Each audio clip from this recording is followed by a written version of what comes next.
Hello, ladies and gentlemen, and welcome back to another episode of the National Curriculum Podcast. Nobody watches us more than our haters. In fact, I am pretty sure they are the only people that watch us at this point. It is great to have you along with us for another week, a big week of Australian football.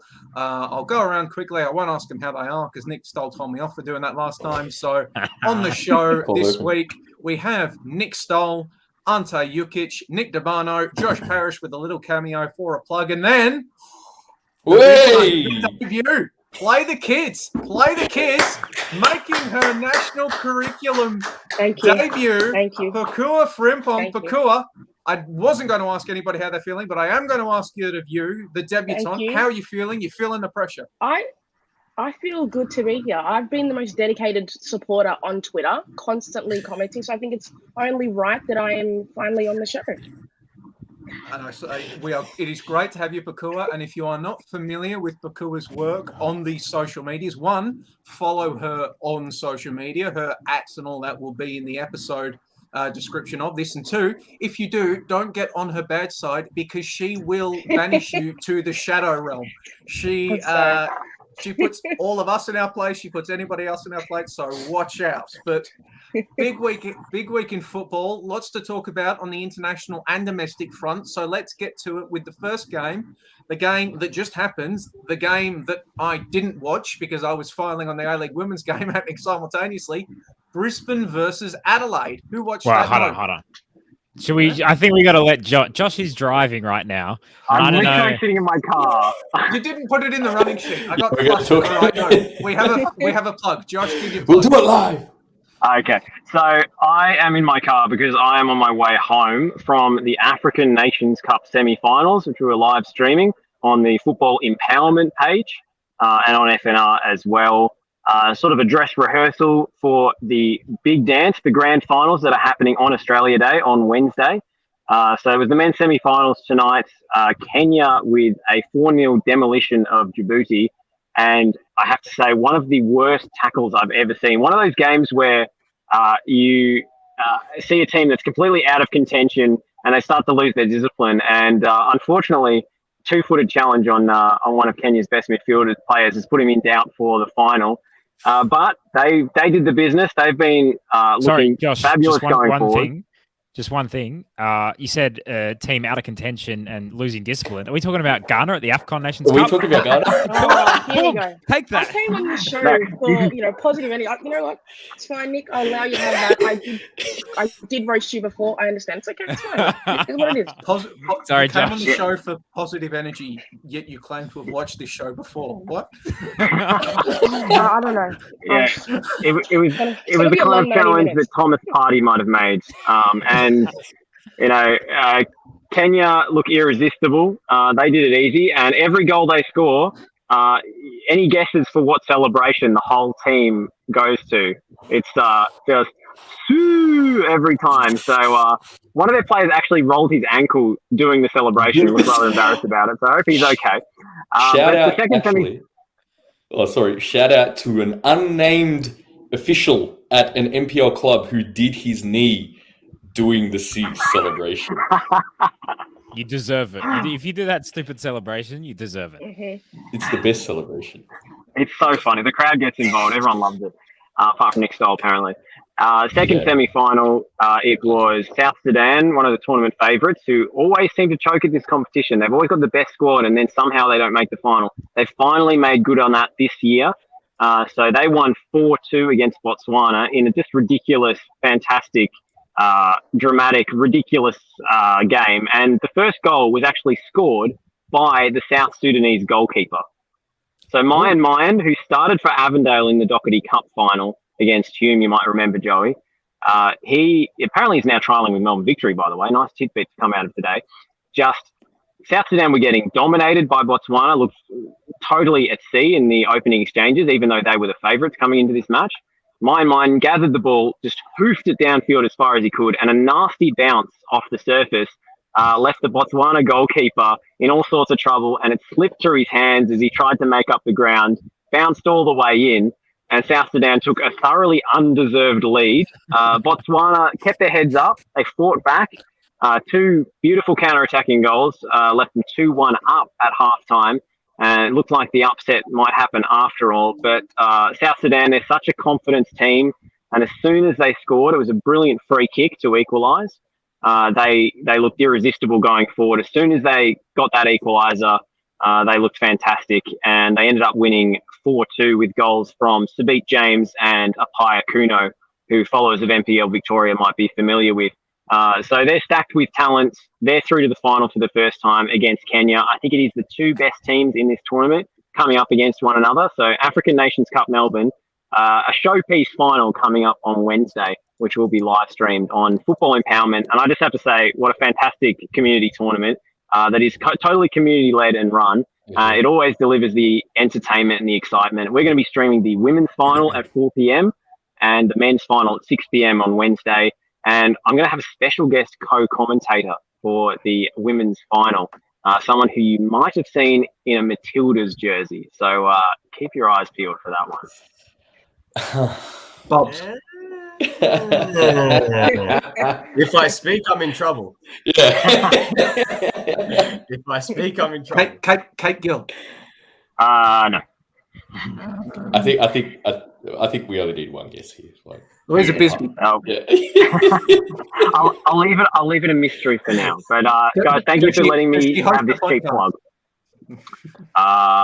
No comment. There we go. All right. I'll leave you guys to it. Thank you. Okay. Bye, Josh. Bye, Josh. Drive Bye, safely. And as Josh departs us, we can now get back to where I was before I was not rudely interrupted, because we love hearing from Josh and we love that community that is developing there with football empowerment here in Melbourne. But back to the A-League. Brisbane 1, Adelaide. Oh, God. Adelaide, is that how the game ended up? Wow, Brisbane 1, Adelaide 3. There you go. No, sorry. Hold on. What a disaster this is as a host. Stoll is a much better host. I'm sorry. Joey, man, I didn't even want to roast you too much, but you don't even know the score. I'm sorry that me and Nick are the only working journos on this bloody podcast tonight. Okay, Brisbane 1, Adelaide 3. Who wants to go first? What went wrong for the Raw? What went right for Adelaide? Just love the generic questions. That reeks of someone who didn't watch the game. All right. I already admitted to not watching the game. What was your thoughts on Perth Glory versus Western Sydney Wanderers in the A-League Women, Nick? Look, I think amazing goal scored in the top corner that I saw on Twitter, and then Western Sydney, they just can't score a goal. We're going to get into that later. I'm really excited to talk to Pokuah Frimpong about that, host of the Dub Hour on FNR. You slick. Yeah. You got it wrong, Stoll. You really got it wrong. It's all right. It's okay. What is It's it? okay. Radio. Anyway. Radio dog, Nick. I'm sorry. Whatever. Okay, the game. What happened in the game? Somebody tell us. It was one thing that became really, really distinct with Brisbane, especially in comparison to the Perth game that they played during the week, and Which before they looked that, good. the Sydney game. They looked good against Perth. And there's another team that we can talk about this, but there is a major difference between attacking players retreating between the defensive and midfield lines and midfielders advancing between the opposition's defensive and midfield lines. And that was a major words difference right out of my mouth. That was a major difference with Brisbane tonight. Playing Igbari and O'Shea basically as two forwards in that 4-4-2. Look, I'm not the biggest fan of that 4-4-2. I don't think it utilizes or maximizes the best of Brisbane and minimizes the worst of what they do. But there was a really big difference between their ability to get to the penalty area and then the positions in which they could actually shoot when they got to the penalty area. At the same time, Adelaide weren't much better in open play. When you look at the open play XG from tonight, Adelaide actually had created less than Brisbane in that respect. And two penalties from broken phases of play, like the fact that they were even able to equalize in that manner is just really random, to be honest. And then they were able to take advantage of the complexion of the game. Brisbane, they have the capacity and the potential to improve. I don't know if Adelaide can play much better than what they did tonight. And the reality is they weren't very good. I thought first 10, 15 minutes, it looked like Brisbane were going to run all over Adelaide. And, Milosnic scored very early, and it just felt like if Brisbane, had the capabilities to, even when they dominated Perth on Wednesday, they won 1-0. Like, they should have won about 4-0. But they just don't have that quality in the final third. Akbari's playing up there. O'Shea's kind of getting up there. None of it really works for me. And Milosnic on his own, I don't think, he has enough in him to there. So I think Brisbane Roar, that's probably what their biggest issue is at the moment. I would think in January they need to bring someone in. They're running out of time. I don't think they're going to do that. But that's what I see for Adelaide. I think this was one of their better games in terms of, I don't think they have a lot in them. But especially in the second half, I thought they did better. They at least were creating chances on the break a bit. And Goodwin took the goal very nicely for the third goal. But yeah, I think, I was just thinking about this Brisbane team, and, they're out in Redcliffe. This is a long way from the glory days of Brisbane Roar. Even last season, I think there was some positive signs, Sorry. Yeah, go on. I was just going to say, I thought last season, I think back to, they had Danzaki, they had McDonald. There was some real quality about Brisbane. I just think this season, I think they're going to struggle all year. The reality is, they had, it was once Champness came in last season, they had that ability to finish because it was able to counteract what Wenzel Halls wasn't giving them in front of goal, but at least Wenzel Halls could help them defensively in a certain respect. And that was, you saw in the Victory game and in the City game, there were minor kind of cracks in Brisbane defensively. And then he went, Warren Moon adjusted, drastically in the Western United game.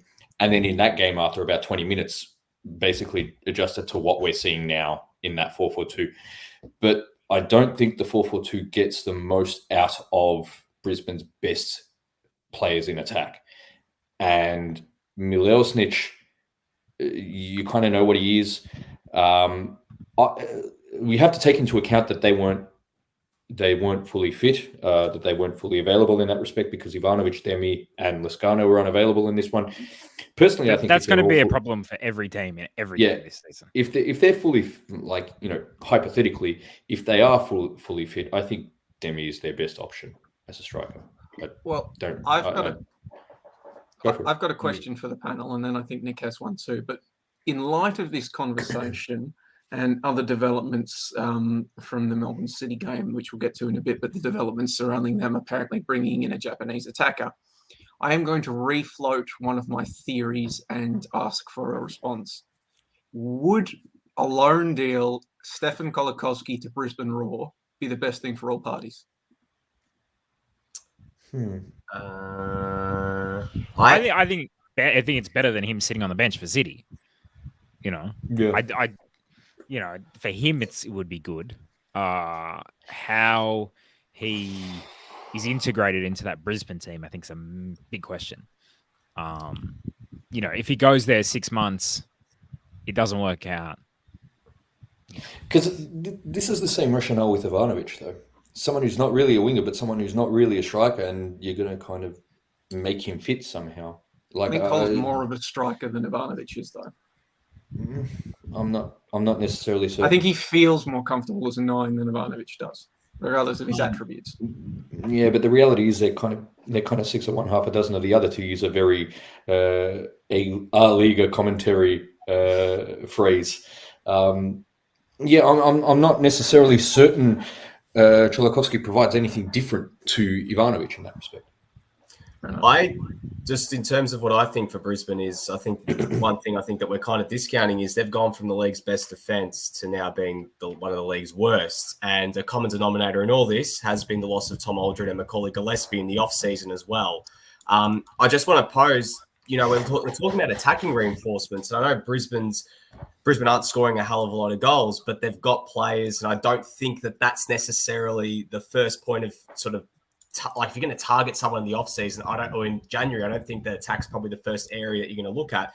Do you think they need to look at getting in some centre backs and someone else along with getting Tom Aldred fit? We don't know when he's going to be back. It's always felt like he's coming back soon, but it's now January. It's been 2 months. We haven't seen him once.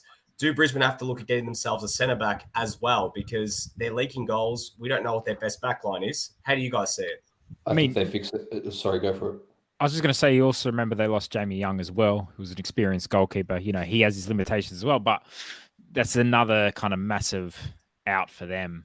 But yeah, go on, Ante. Sorry, no, I think there are moving parts in this one. I think there are interdependent factors between how they defend and how they attack. I think if they fix their midfield first, then what they do defensively becomes less of an issue. It was even evident in the first game how much ground Steinman and O'Shea had to cover, and that was a problem, and that was very different to to the amount of ground coverage that Akbari and O'Shea could do last season. Akbari he's not a 10. He's like, and you even saw this week between the Perth and the Adelaide game tonight, there is a major trade-off between playing Daly and Akbari in the middle. Okay, you can, and I'm not necessarily keen on O'Shea playing as a 10 second striker. Like, how Moon is going about this, I get it, but I don't think it's optimal. Okay. Interesting stuff. Well, looking once again at the lineups, I also take note that Mo Toure was back in the Adelaide United starting 11. Mo Toure, of course, one of the many much hyped prospects that are sometimes given a certain nickname, which I will not deign to repeat on this podcast because it feels more like a curse than an actual title these days. But Mo Toure, how did he play? Look, not great. Well, that's great. I think the thing was Ante criticised Adelaide for not using enough young players, and they started 2 17-year-olds up front. So, I said that. No, you were talking about how I think you wrote it, not said it, Ante. No, I said they do expose young players, but they don't. By the way, that was they expose young players, but the utilization of those young players becomes important over the course of time. And you could even see tonight, Luis Dorigo's feeding off scraps. Yeah. While anyway, they brought back. Sorry. On that, I'll just say, Toure, didn't stand out. They had opportunities on the counter-attack with him, Bernardo and Goodwin, and there was no fluidity between that front three. Maybe that comes with time. But yeah, I didn't see anything to get too excited about. And then also, I think there might be an injury concern, which is why he came off at halftime. Another injury concern. Fantastic. Mm-hmm. So, any more thoughts on this game before we move on? I will say, have we found our wooden spooners in Brisbane Roar? I'll ask that before we move on. I'll search for the hot take. Too early to say. Perth or wooden spooners? Perth wooden spooners. Wanderers. I don't think Wanderers are the wooden spooners, no. Dried apricots, man. Oh. So there we go. We have our first hot take of the evening, and I will now move us along. We're making cracking pace because we got to try to fit this one into 90 minutes and not go 2 hours again. The other game that took place this evening, Melbourne City going up to Gosford after 3 straight draws, finally breaking through a 3-1 win over the Central Coast Mariners. Are Melbourne City back? Well, maybe if they are, maybe if they won't, because they won't get a chance to build on this because 4 of their players are now going on to Socceroos duty, as Patrick Isnobo bemoaned in the post-game press conference. But watching this one, I think City played well. I mean, got to call a spade a spade. I think they played pretty well. It was interesting watching that midfield dynamic as well, how they, with Aidan O'Neill moving into the centre-back position, it left Connor Metcalf as the lone 6 with Tilio and Florent Bernier in front of him. And then you had the standard Lecky, Naboot, and McLaren front three. I'll let Ante bust out his nickname for that one. And I thought they generally, looked good, looked okay moving forward. Something I'd like to see more of them from. Don't think it'll happen.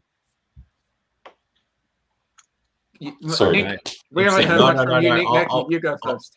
I'll keep this very short and sweet. I guess, probably was City's. I mean, as an entirety, when you look at all of City's games this season in the Cup and in the league, I think that was City's best performance of the year. I genuinely think that was probably their best performance. Maybe a bit of the derby second half in that game, a little bit of that. But I think in terms of just the performance as a whole, very impressed with just how that they were able to, I guess, perform despite all those defensive absentees. Like that back line was scraping the absolute bottom of the barrel. And, we asked PK about it after the game and, he was all about opportunities and this and that. Geordie Bose, I thought was pretty good as a left back. Boss, sorry. Bose, I'm thinking about the surround sound system for a second.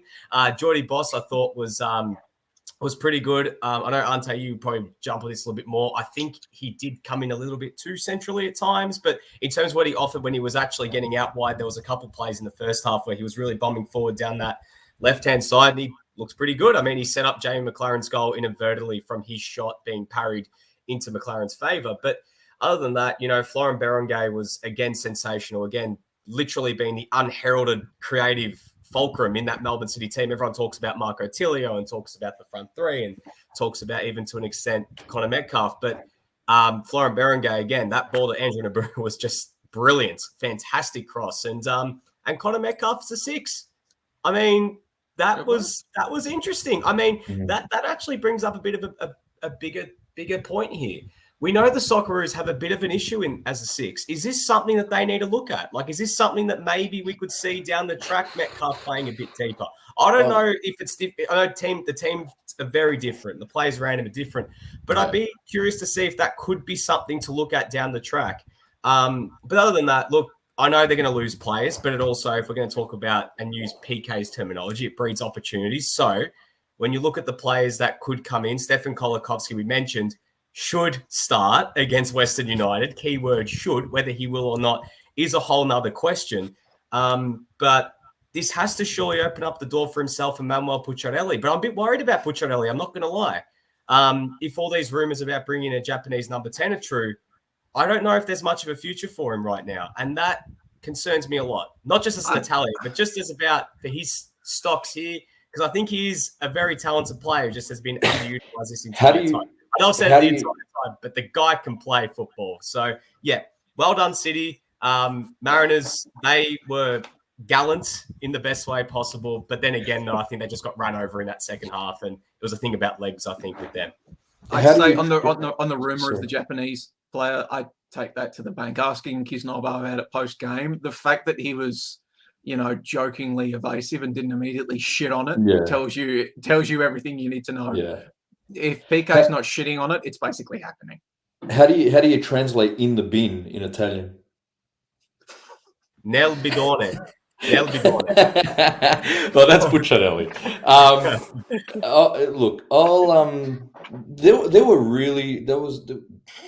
It was a really interesting game. And it was a really good performance from Melbourne City. And we were speaking after the Wanderers performance after the Wanderers game where Kusnobo was lamenting the volatile nature of his team's performances and his team's play. Oh, look, a better midfield, and they're much more stable. What a surprise! Connor Metcalf was really good.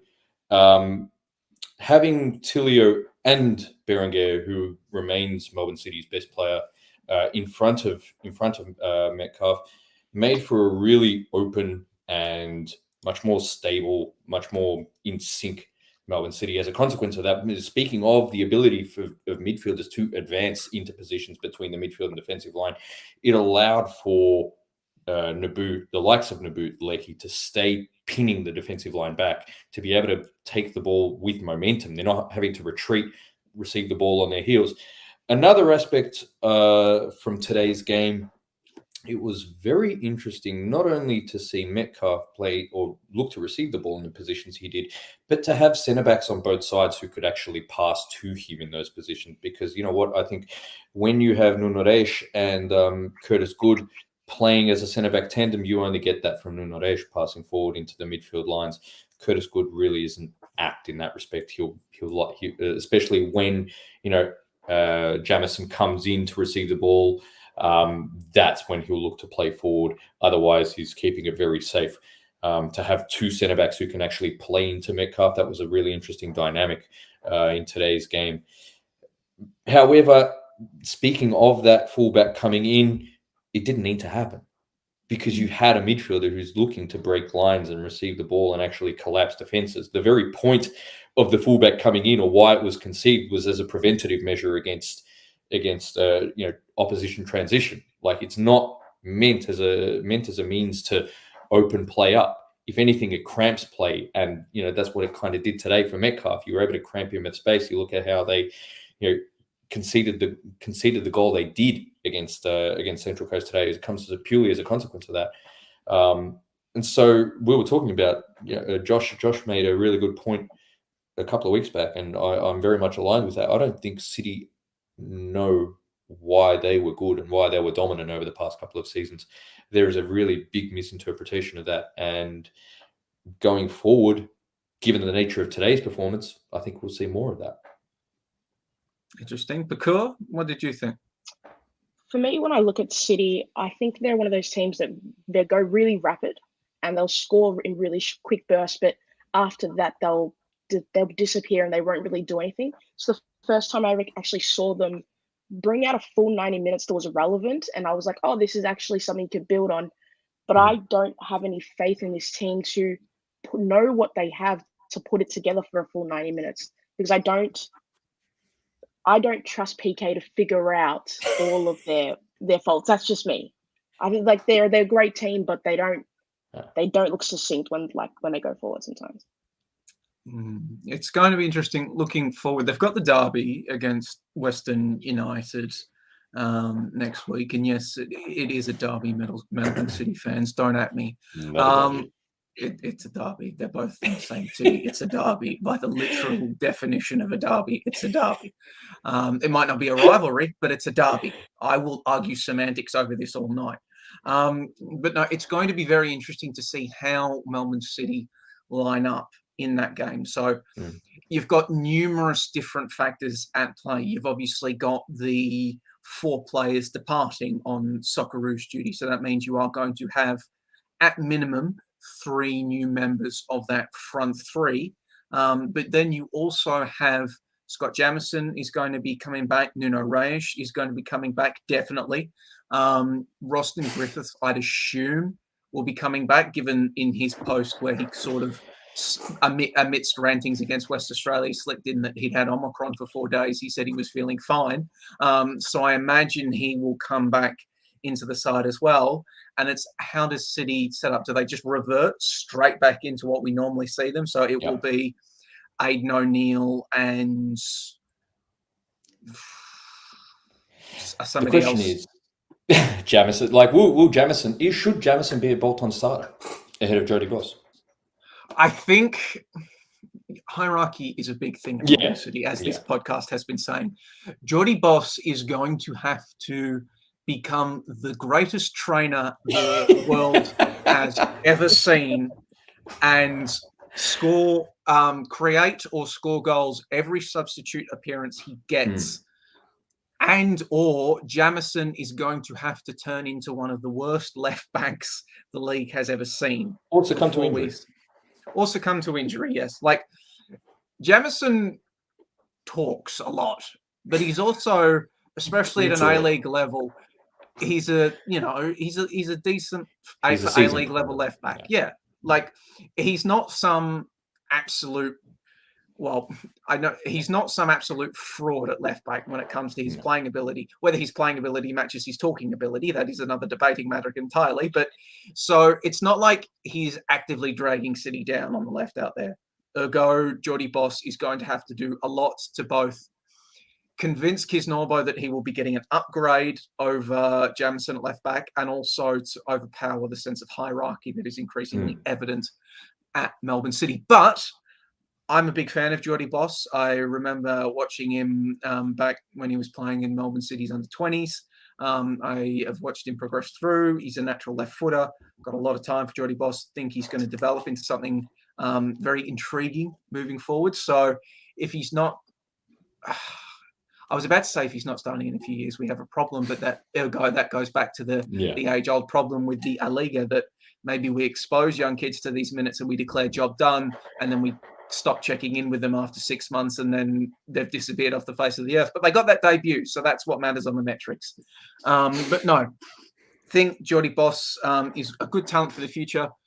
Don't think he's supplanting Jamison anytime soon for multiple reasons. Like I like Jammer. I'm like, this might be good. I actually, You know what? You just don't want blowback on Twitter, man. No, I actually don't. I don't mind Jammer. I like that right.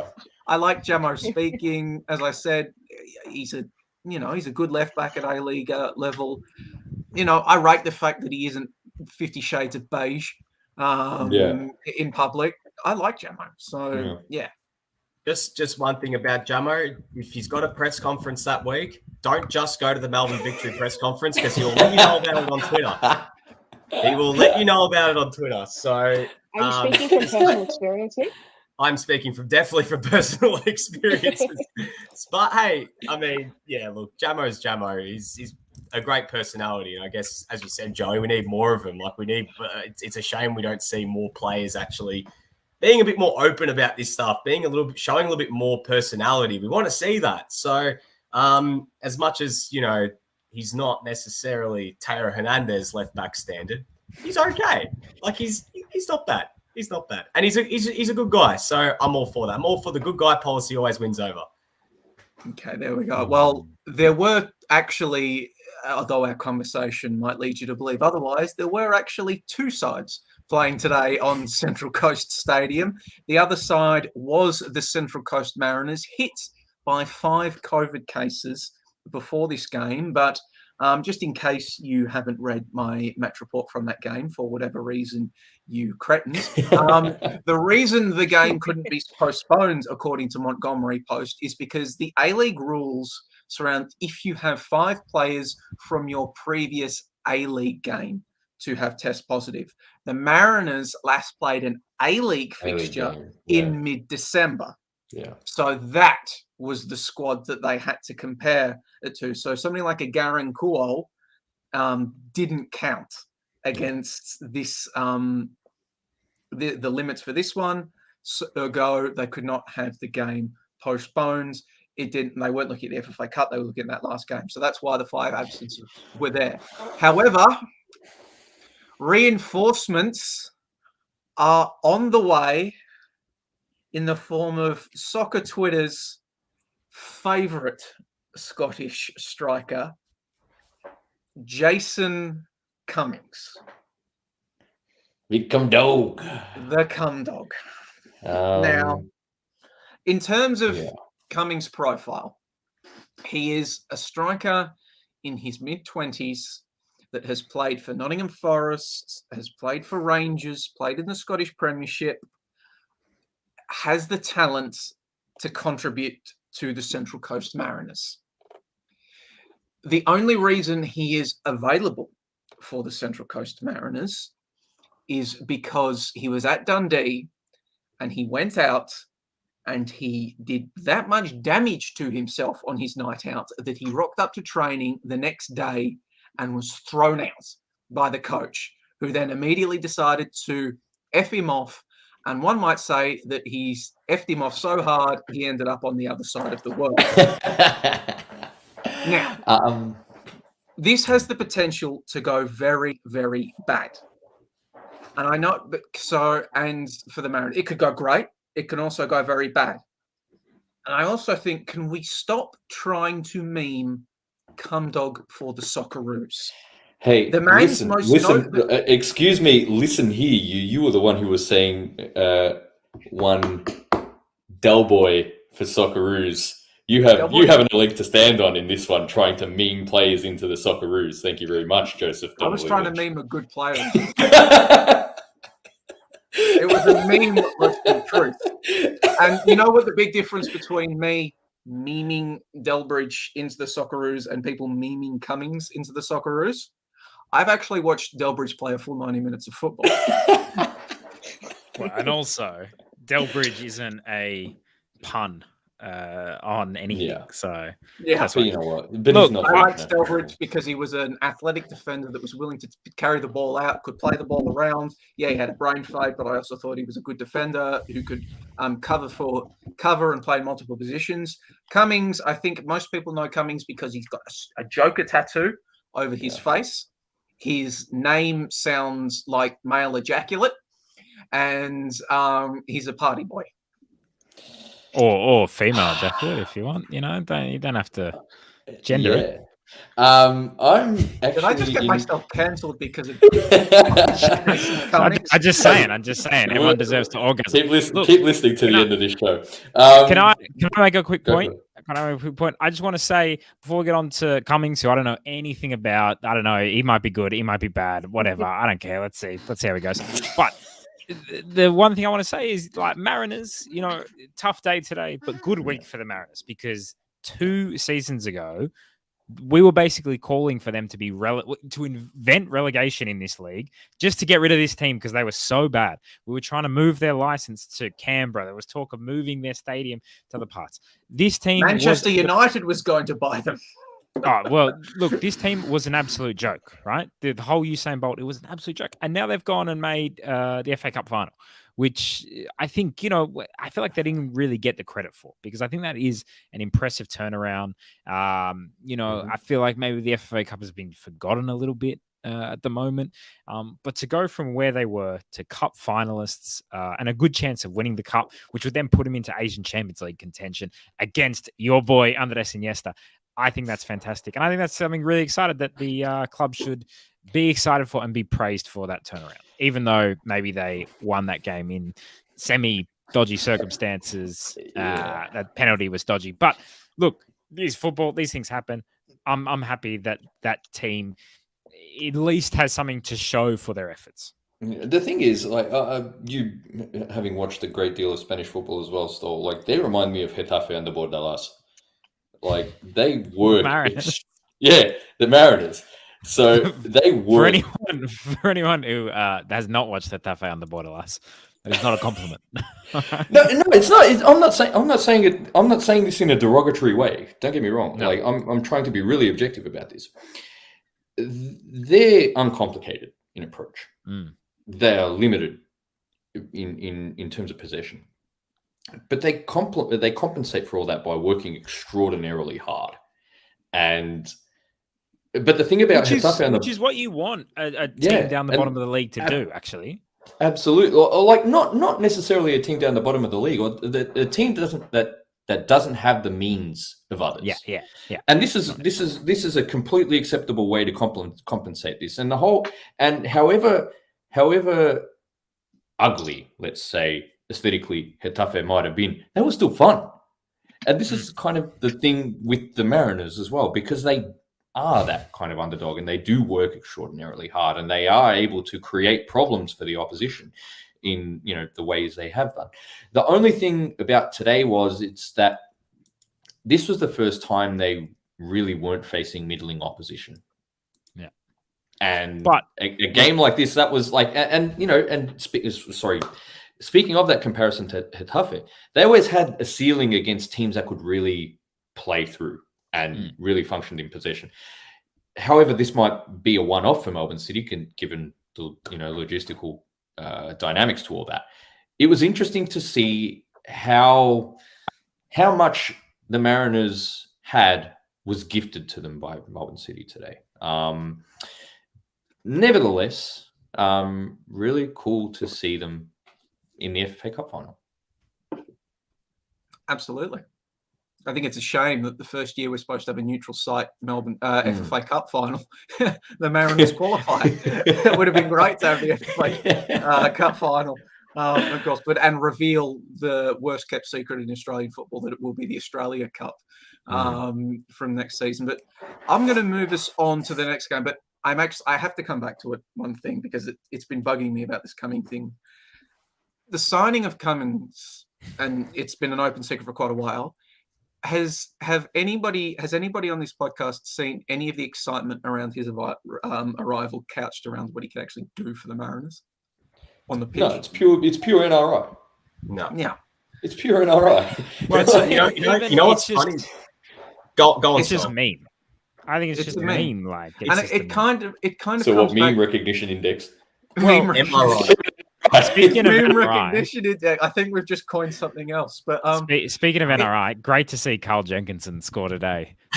Goal in his career. Like, didn't he just get off a plane like a day ago? he landed on Thursday. Talking about meme recognition. Land on Thursday, train on Friday, score on Sunday. That's some good shit.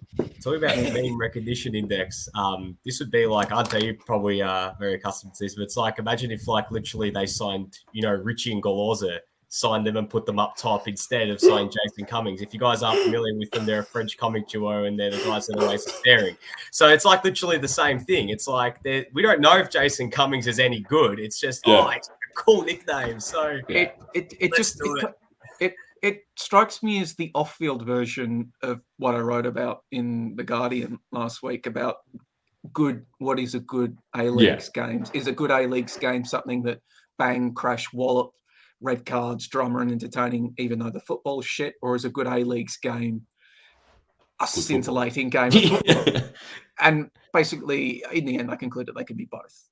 But at what point do you start demanding that the ratio of both games actually improve? And it's Pokuah's had enough. Sorry, no ticker, but she doesn't have it. These young cunts, they don't have it, man. Like no, but and this strikes me as the off-field version of that. This is all memes. It's all chaos. It's all everything, and the football's been sidelines. And I'm just like, yeah, all right, maybe the cum dog is fun for the league, but what happens when the novelty wears off? And is this what we should? It could work though. Like, but it could work. So why aren't I being told why it could work? Why is everything around the cum dog and the tattoos? Tell me why it will work. Shouldn't we as a league aspire? All right, let's talk about it then. No, it's not. It's going to take forever. No. Look, okay, quite simply, this is why the podcast exists, so we can. I don't think the Mariners have enough out wide, so it might be an outlet to put Maresh out wide and have Cummings and Ureña up front.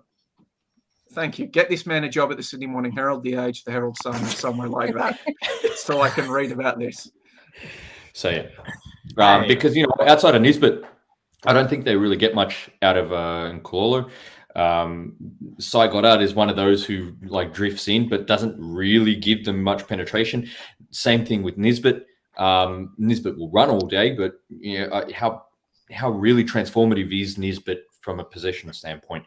I think that's where Maresh might be able to provide a point of difference out wide and enabling a fit of both Ureña and Cummings up front.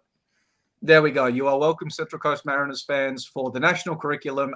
Ante Jukic providing you with the only actual analysis of what Cummings will actually bring to your squad. Moving on, Sydney FC versus Perth Glory.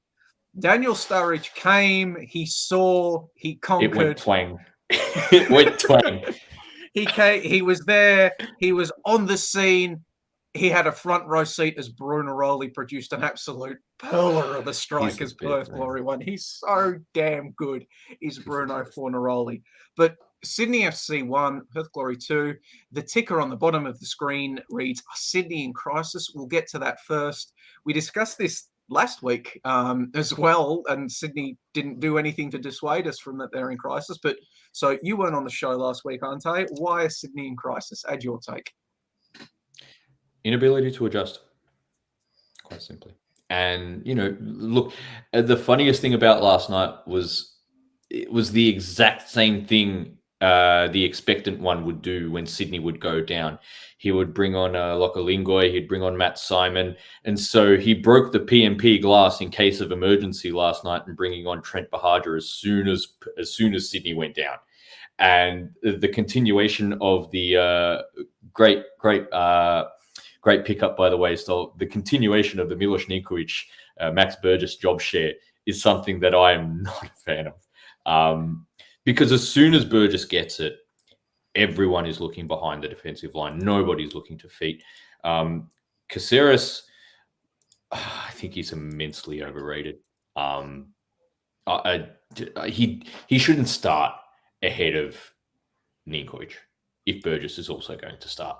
But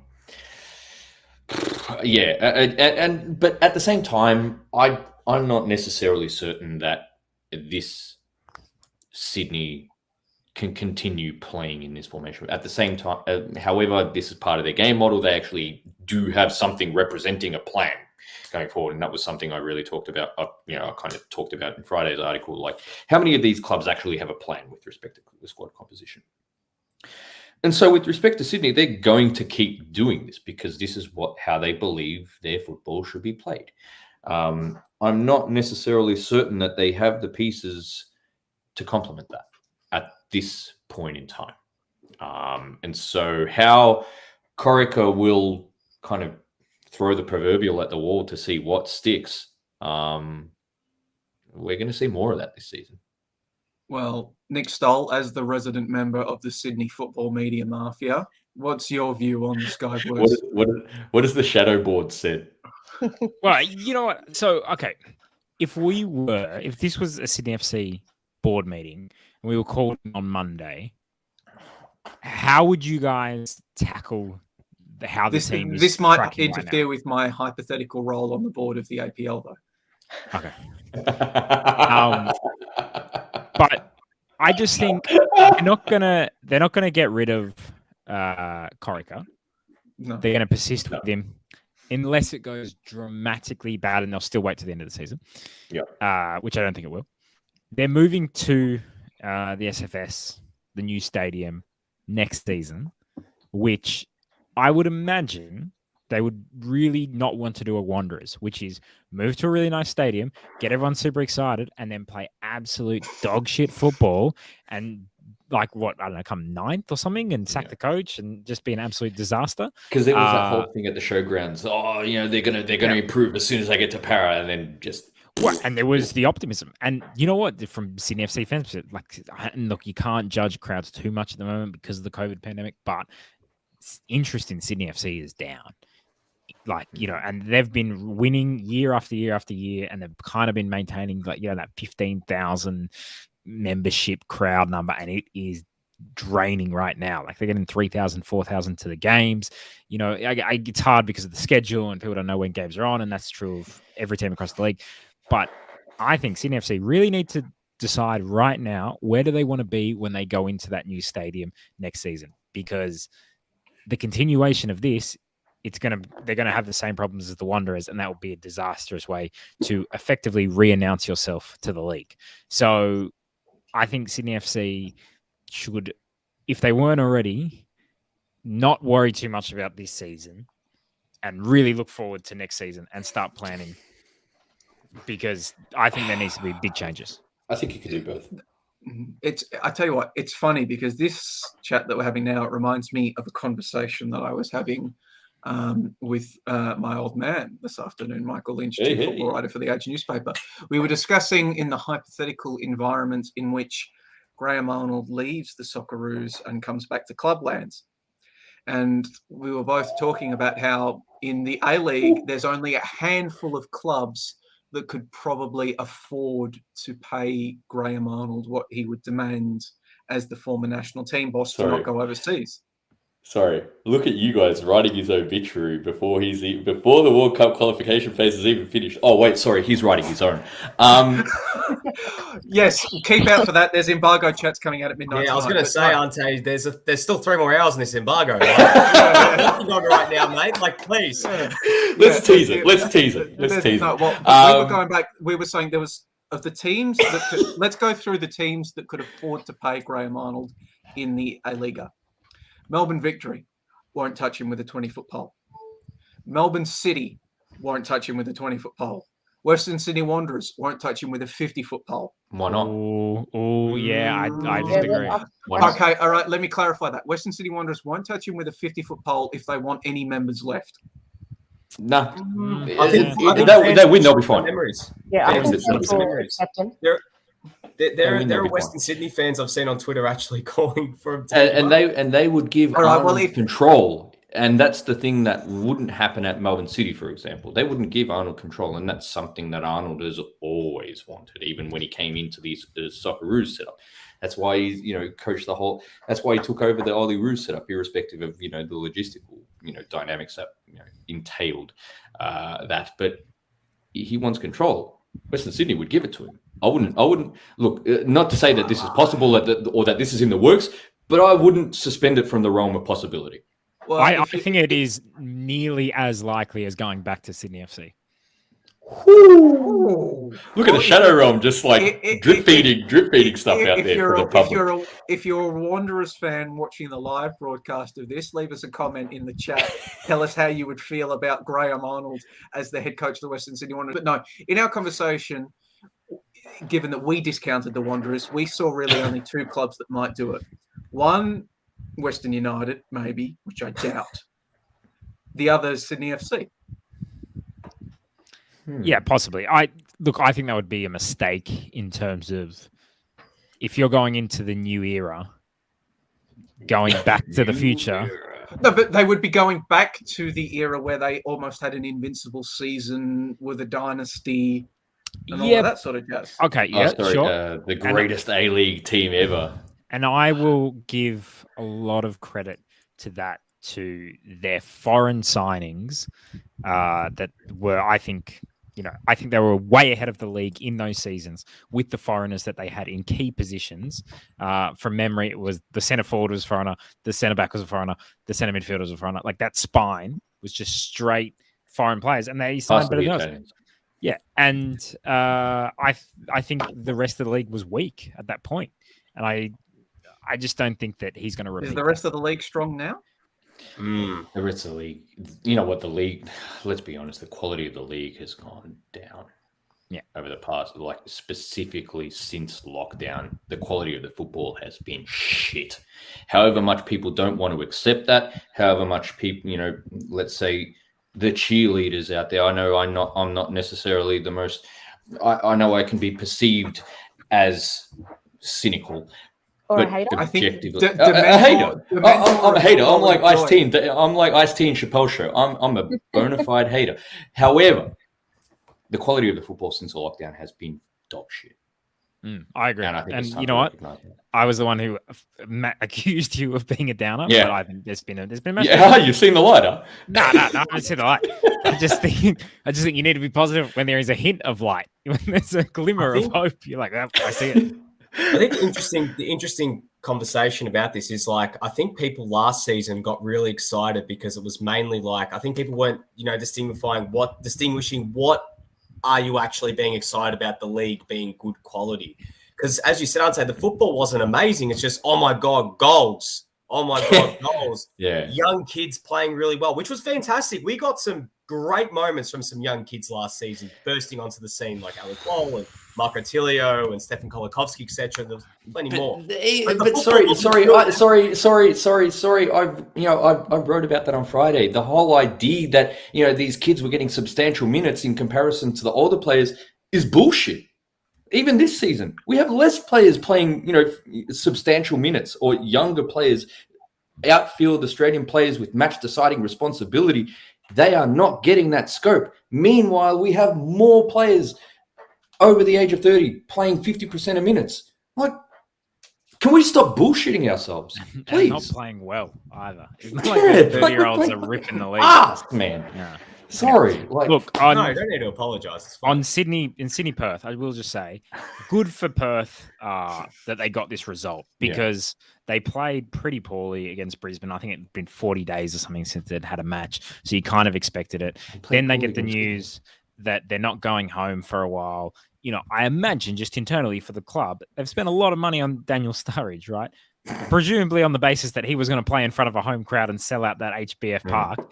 And, I thought it was a bit silly He did once. He did it yeah, once. which he did once for 5 It'll be minutes. one and only. Let's be Right. real, Stoll. It'll probably one and only. Like, when are they going to play back there? We don't know. I don't know. But also, that is, talk to him that's a tomorrow. massive investment for... And you know what? Like, he probably won't mind living in Sydney if they have to play out of a hub here the whole time. Like, let's be honest. A lot of good barbers in Sydney. Well, Hey, and bring him also, back here. Bring him back here. also Diamante, when he was in Sydney for the hub, seemed to love it. So What these the- foreigners, they turn up, they live a great life in Sydney. My point is that I think that's a huge blow for the club, just in terms of we have spent the money, we've brought this guy out, we've taken the risk. It was a risk knowing the situation, because these border situation, when they signed him, this was all on the table. And I just thought, for all that to happen and then for them to get the win, I was happy for them. I was happy that there's signs of resistance in what could easily just be a throwaway season. I mean, it sucks for them on the start. It also just sucks for all the Perth Glory players and coaches as human beings. That Brandon O'Neill's just had a kid, and now he's over on the East Coast. I mean, maybe his family can come over and join him. I'm not sure what the logistical arrangements. I believe so. I saw Brendan O'Neill's interview post-match, which was quite nice, actually. And I think he said his wife and kid is coming in the next couple of days. And they're trying to bring as many of the families as possible, which is good. But again, like you say, it's look, you can have your family with you, but if at a certain point, that's tough on the families as well. Yeah. Then they're starting to come over. Yeah. So it's great that they're supporting their A-Leagues team in that case, and fair credit to them. I hope they bring the same energy to the A-League women's side as well for the rest of their season and supporting them. But I mean, on the game itself, we would be remiss if we didn't mention the fact that Daniel Sturridge did actually come on. And I think this was his longest appearance thus far. This come on. I mean, Pokuah, you were very excited to see Daniel Sturridge at Amy Park wearing his do-rag earlier in the season, doing it for the culture, I think you described it as. That is correct. What did you make of his performance against the Sky Blues? I don't think it was anything breathtaking, but it was good to see him on the field and actually. It was for him. He was That is true. He was wheezing by the end. He was walking by the end there. Like,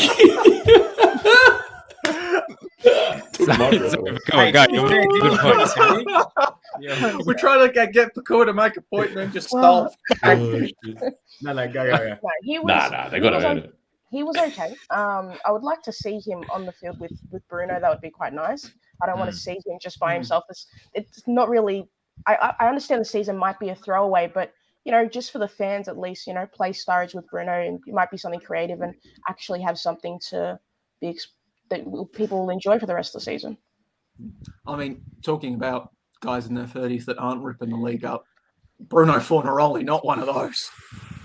Guys, he's the best. Like, look, can I just make a quick point on Sydney FC? And look, it's so hard because there's injuries and all this kind of issue, and there's certain selections. But don't you think it's weird that they started Bobo up front, and then the idea was kind of let's swing in crosses, but then they didn't even seem to do that too much. Then they paired him with Elvis Campsova, who's just basically going to be like, all right, well, I've got no part in this. And then I think Perth Glory, their defense, Calver and Latchman, the two centre backs, the one thing I think they're really good at, or really good, the one thing they're very comfortable at is just clearing crosses out. They were able to sit in a bunker for the last half hour and they weren't troubled at all. It just played into their hands, right? And I just think it's like, I look at Sydney FC and I think, what is it? Like, what was the strategy? Was the strategy cool? Bobo, cross, which plays into Perth Glory's hands? Or was the strategy something else? And then it just developed into that because Bobo doesn't give you much else. Like Sydney's plan, even when they were good, was just counters on counters anyway. That's when they created the bulk of their best chances. Like, if you're expecting, like, is Sydney, when even when they were in the finals, and like the very way to stop them was to stop Ninkovic from turning, and if you could do that, you could counter quite easily against them. And so there were passages last night where you've got about 8 players in 2 defensive lines, and Burgess is the only one between those lines asking for the ball. Yeah. And I don't know. Also, how much can you really create out of that? Interesting to see Joel King play with the Socceroos spotlight now on him. when he's actually been arse over the past month and a half. To be And honest. we'll get into the Socceroos in a bit, but Yeah, like we're it- getting there. I thought it was a strange selection from Arnie at the thing, and then on top of that, you just kind of okay, well, let's see. You've just been called back in, or you've just been called up to Socceroos for the first time. All eyes are on you. Not exactly setting the world alight, but anyway, I think we should move on. Yeah, indeed, we're moving on. We will get to the national teams portion of this podcast, but we will not be talking about the Socceroos first up because we will instead be focusing on the women. The Matildas starting their Asian Cup campaign with, well, it wasn't really a game. It wasn't even really much of a training run. A procession, a massacre, a cricket score, as it was from. It was the Ashes. It was the Ashes on repeat.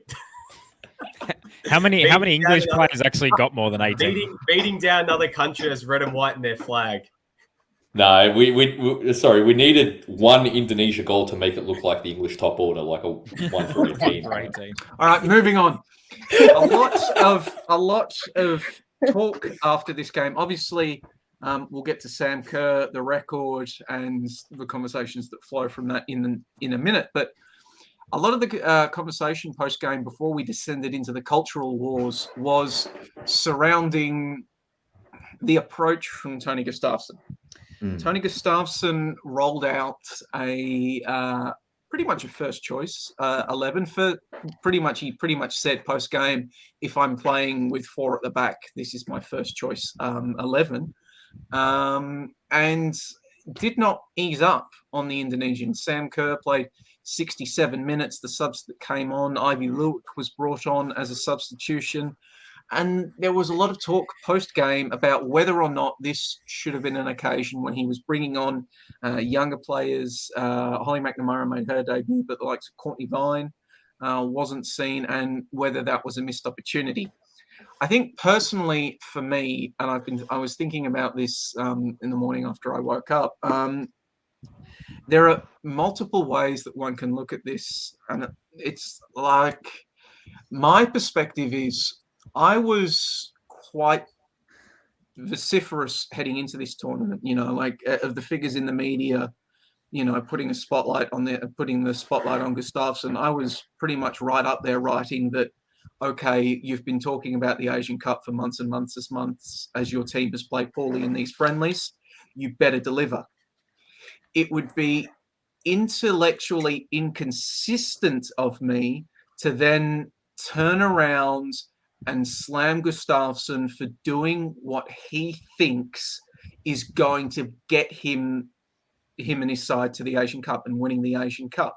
If I have spent the past 3 or 4 months saying that you have to, turn it on when you flick that switch and go to performance mode, I cannot turn around and complain when he does flick that switch and it doesn't look like preparation mode. Now,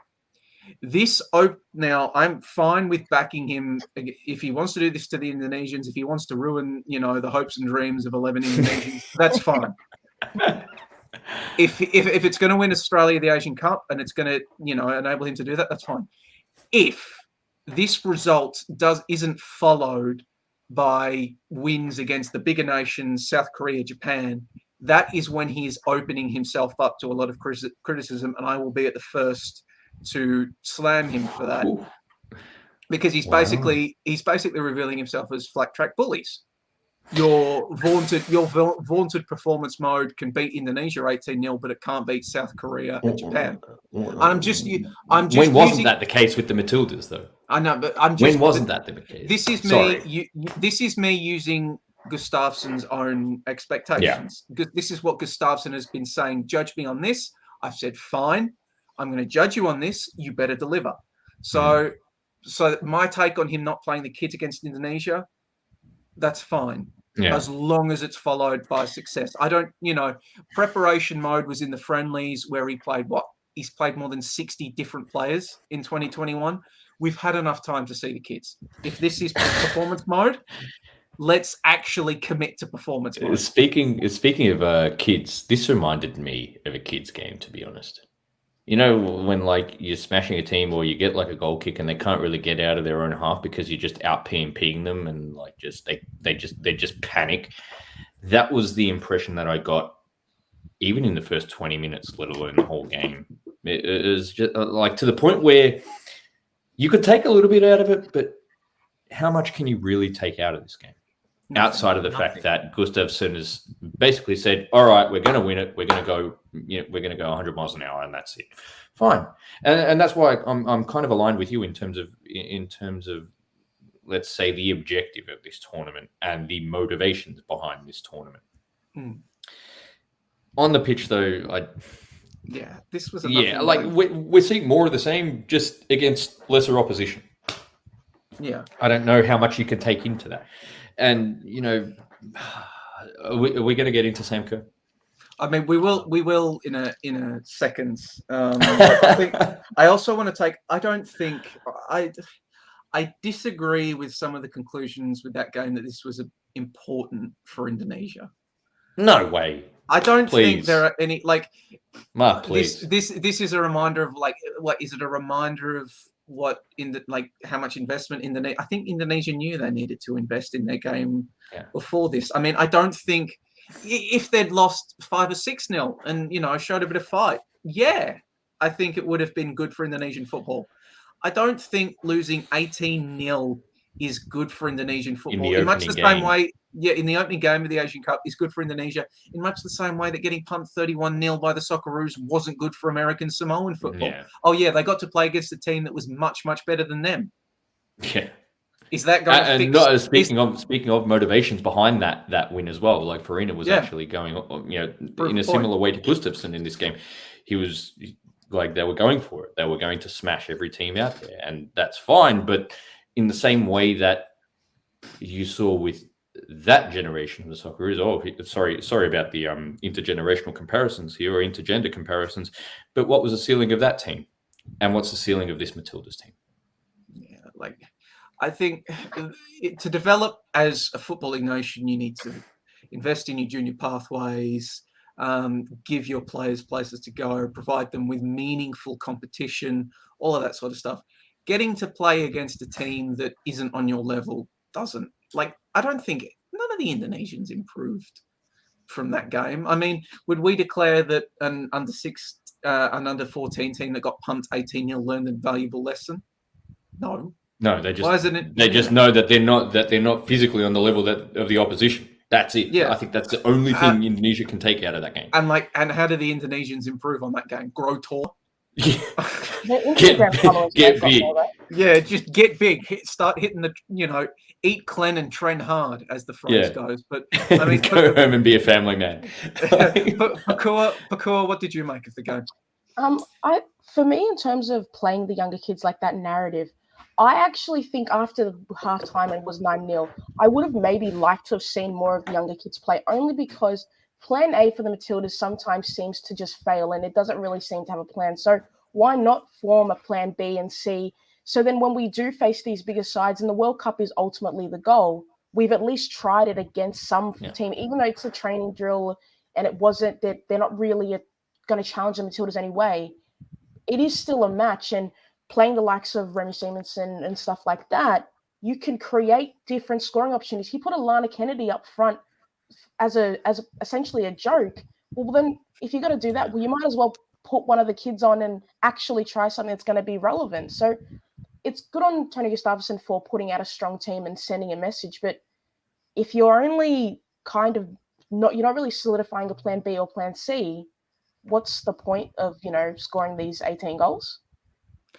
Could the criticism be that if Matildas haven't developed a plan B and a plan C, that's Gustafsson's failure in the friendlies?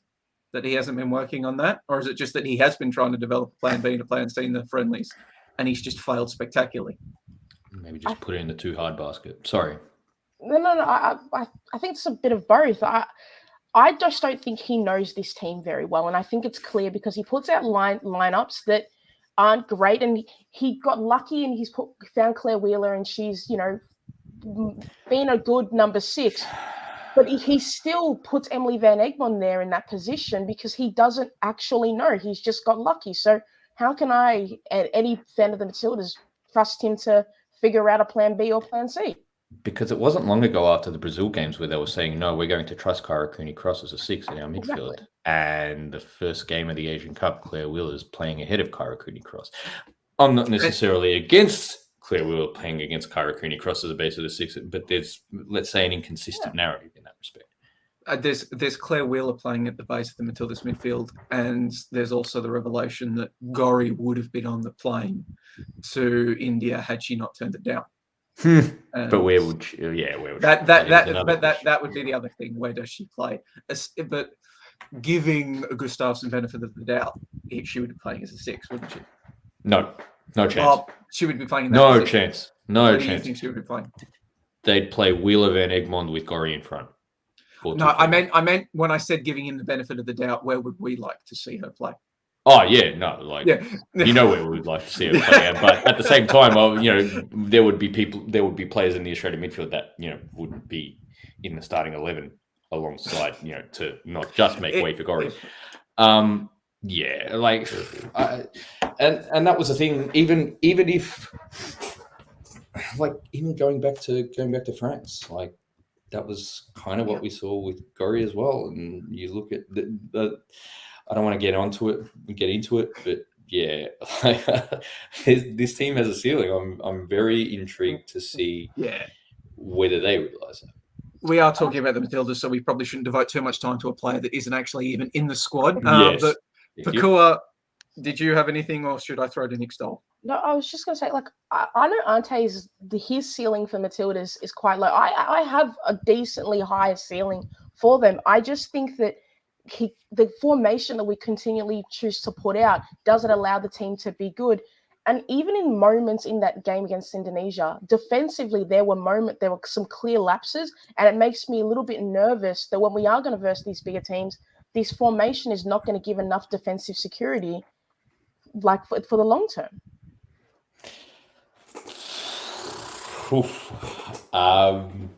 You know what? I'm going to get paid for that one instead.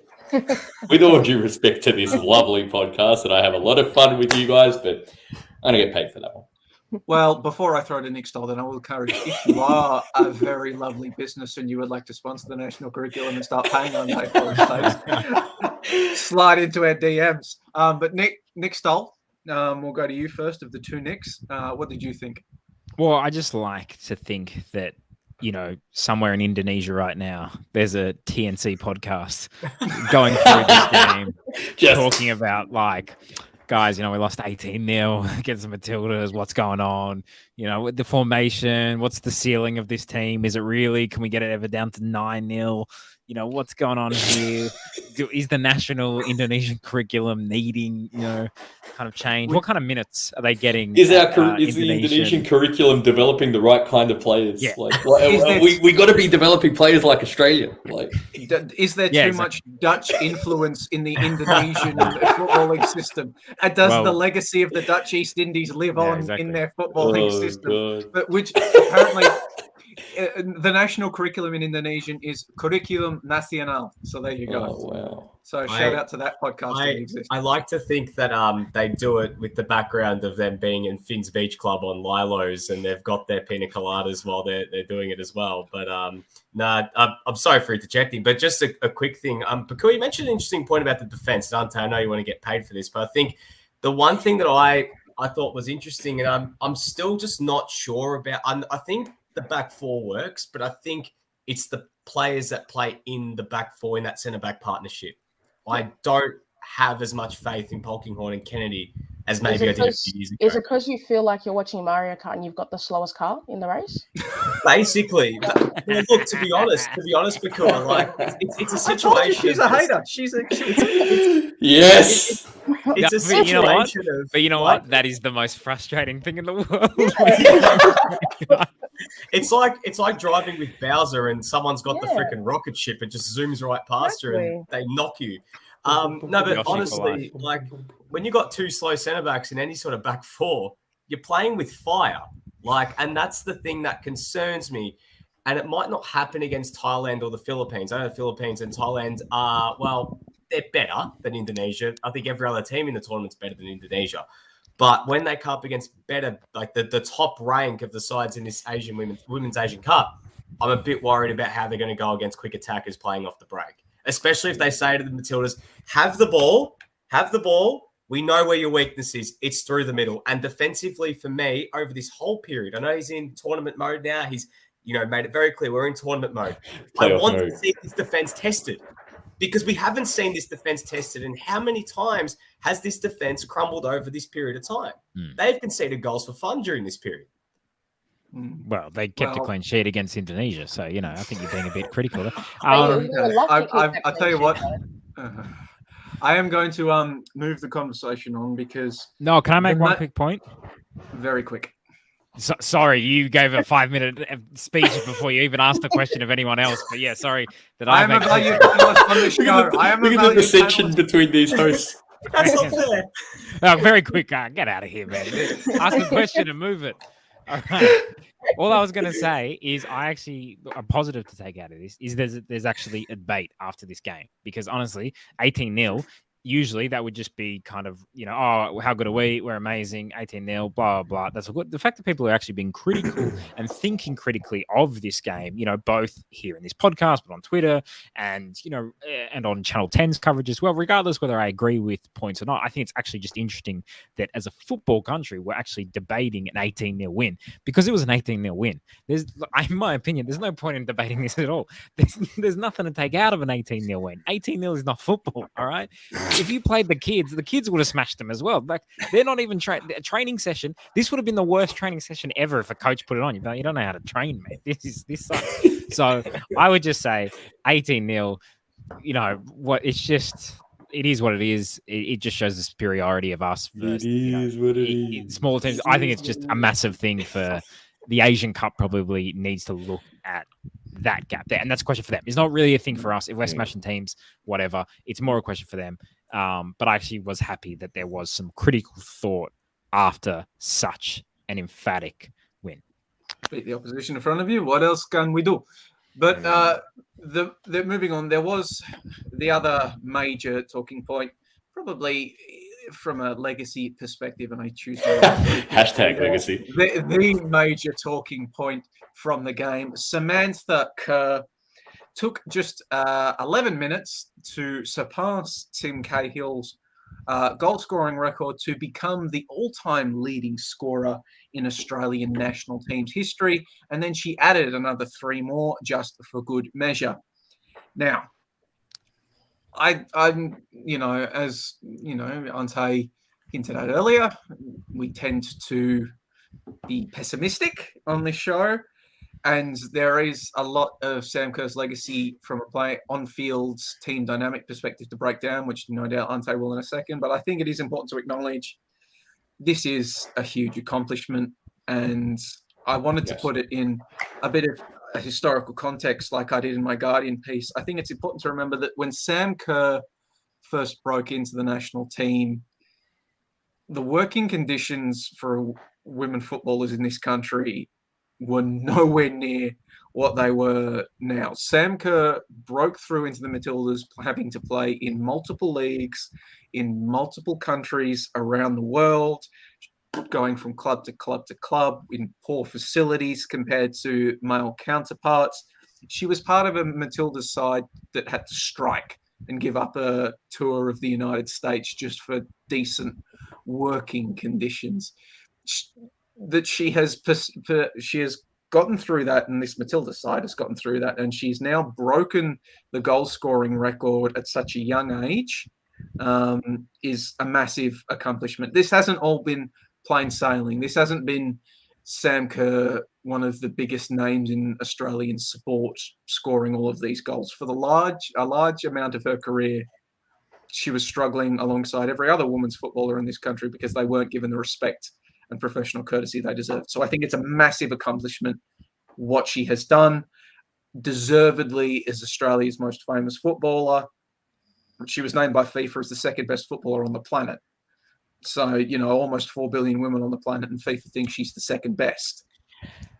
Could you imagine? Could you imagine if? Best 11 though, Joe. She's not part of the best 11. I know. Those awards. I know, but can you imagine if we had, especially in 2018? If we can you imagine if we had a male footballer that FIFA names the second best footballer on the planet?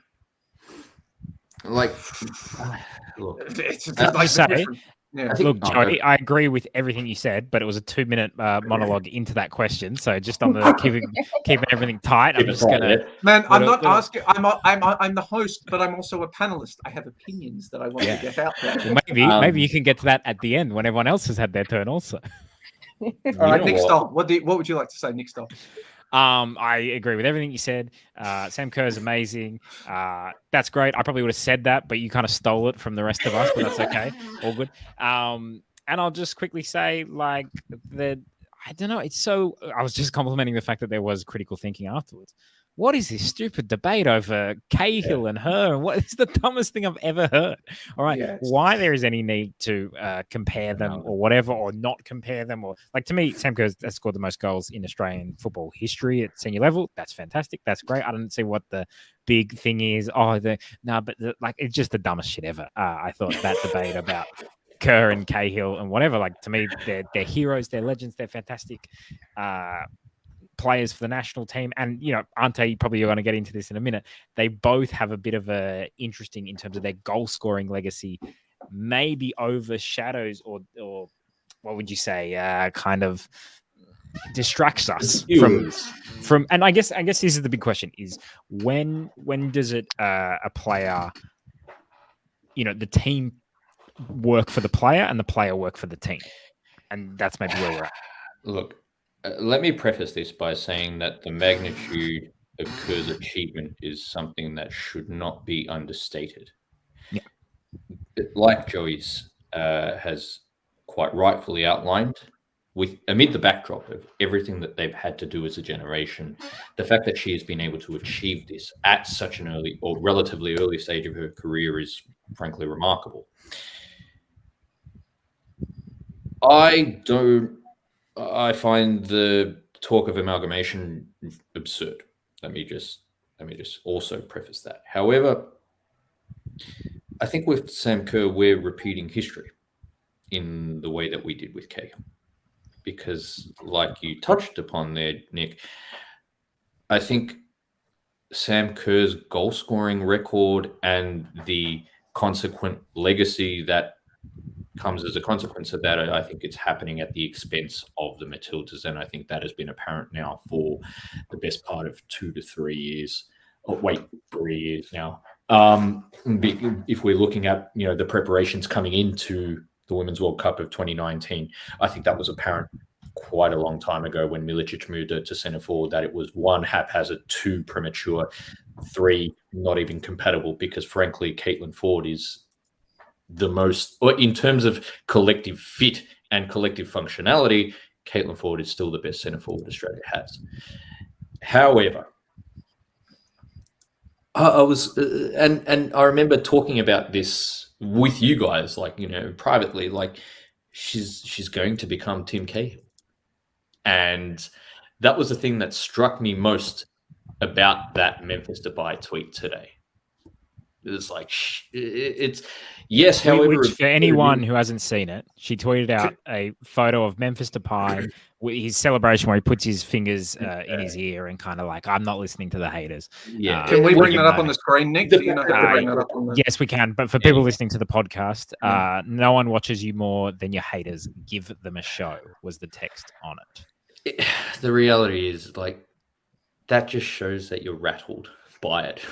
The fact that you have to pay attention to it or give it the credence or give it some kind of attention anyway.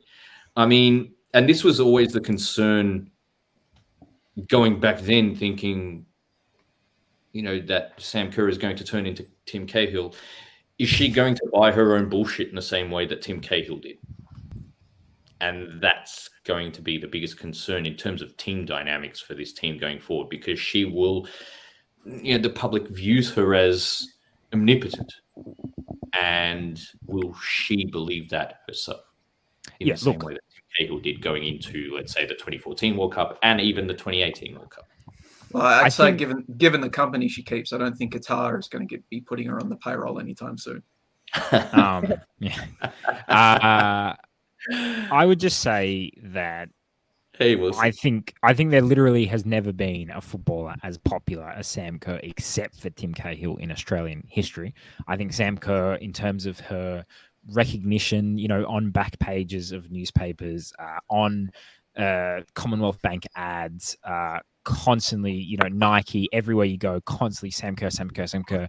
I would bet you Sam Kerr is transcending women's football in that a lot of people probably couldn't tell you anything about the Matildas or, A-League women's, but they could tell you about Sam Kerr and they go, oh yeah, I love Sam Kerr, all good. So I think it's ridiculous for her to say no one watches you more than your haters. I don't know who she's talking about. Haters. I've never seen someone love so much. This is kind of this is kind of this is tied to the point I'm making. Like, yeah, people change when the light hits them, totally. and Sam Kerr has now penetrated the Australian consciousness, and or the Australian sporting consciousness. I think it's also something that you tell yourself to. Like athletes do this. Like, I need to prove myself. They need to give themselves an enemy to push themselves further. I think there's a part of that, but also the fact that it says give them a show.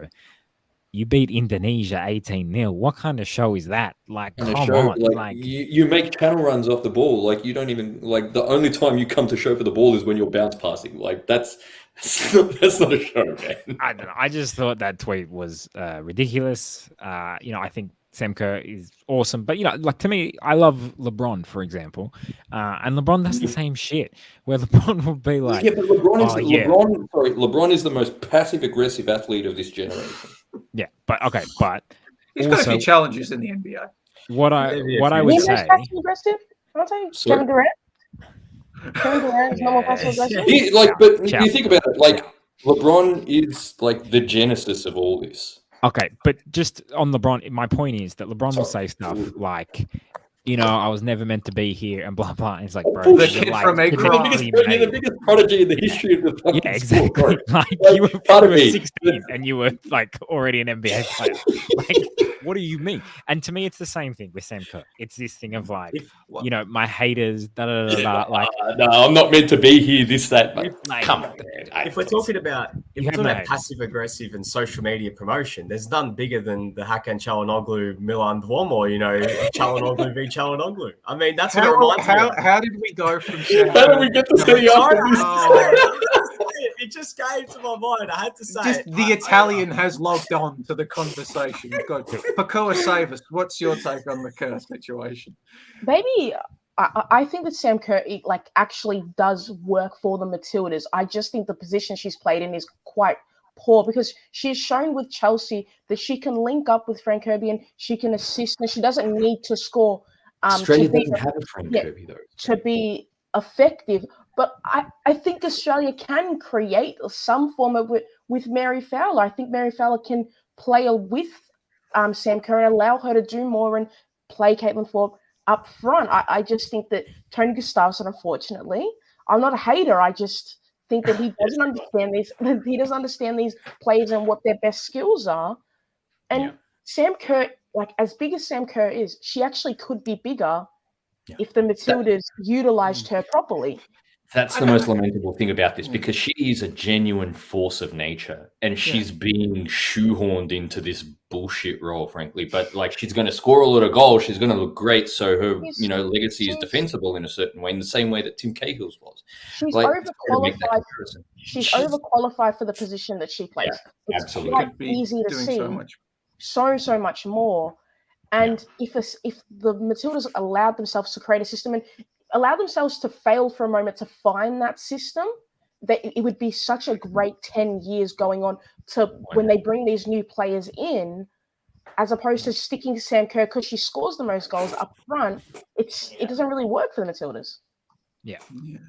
Won't happen. Well, lot of talk about the Matildas, and no doubt there will be a lot more talk about the Matildas coming up in the weeks ahead with the Asian Cup. Of course, the major showdown, Matildas versus Stadge in the Philippines, is their next time out. So I'm sure soccer Twitter will let that game.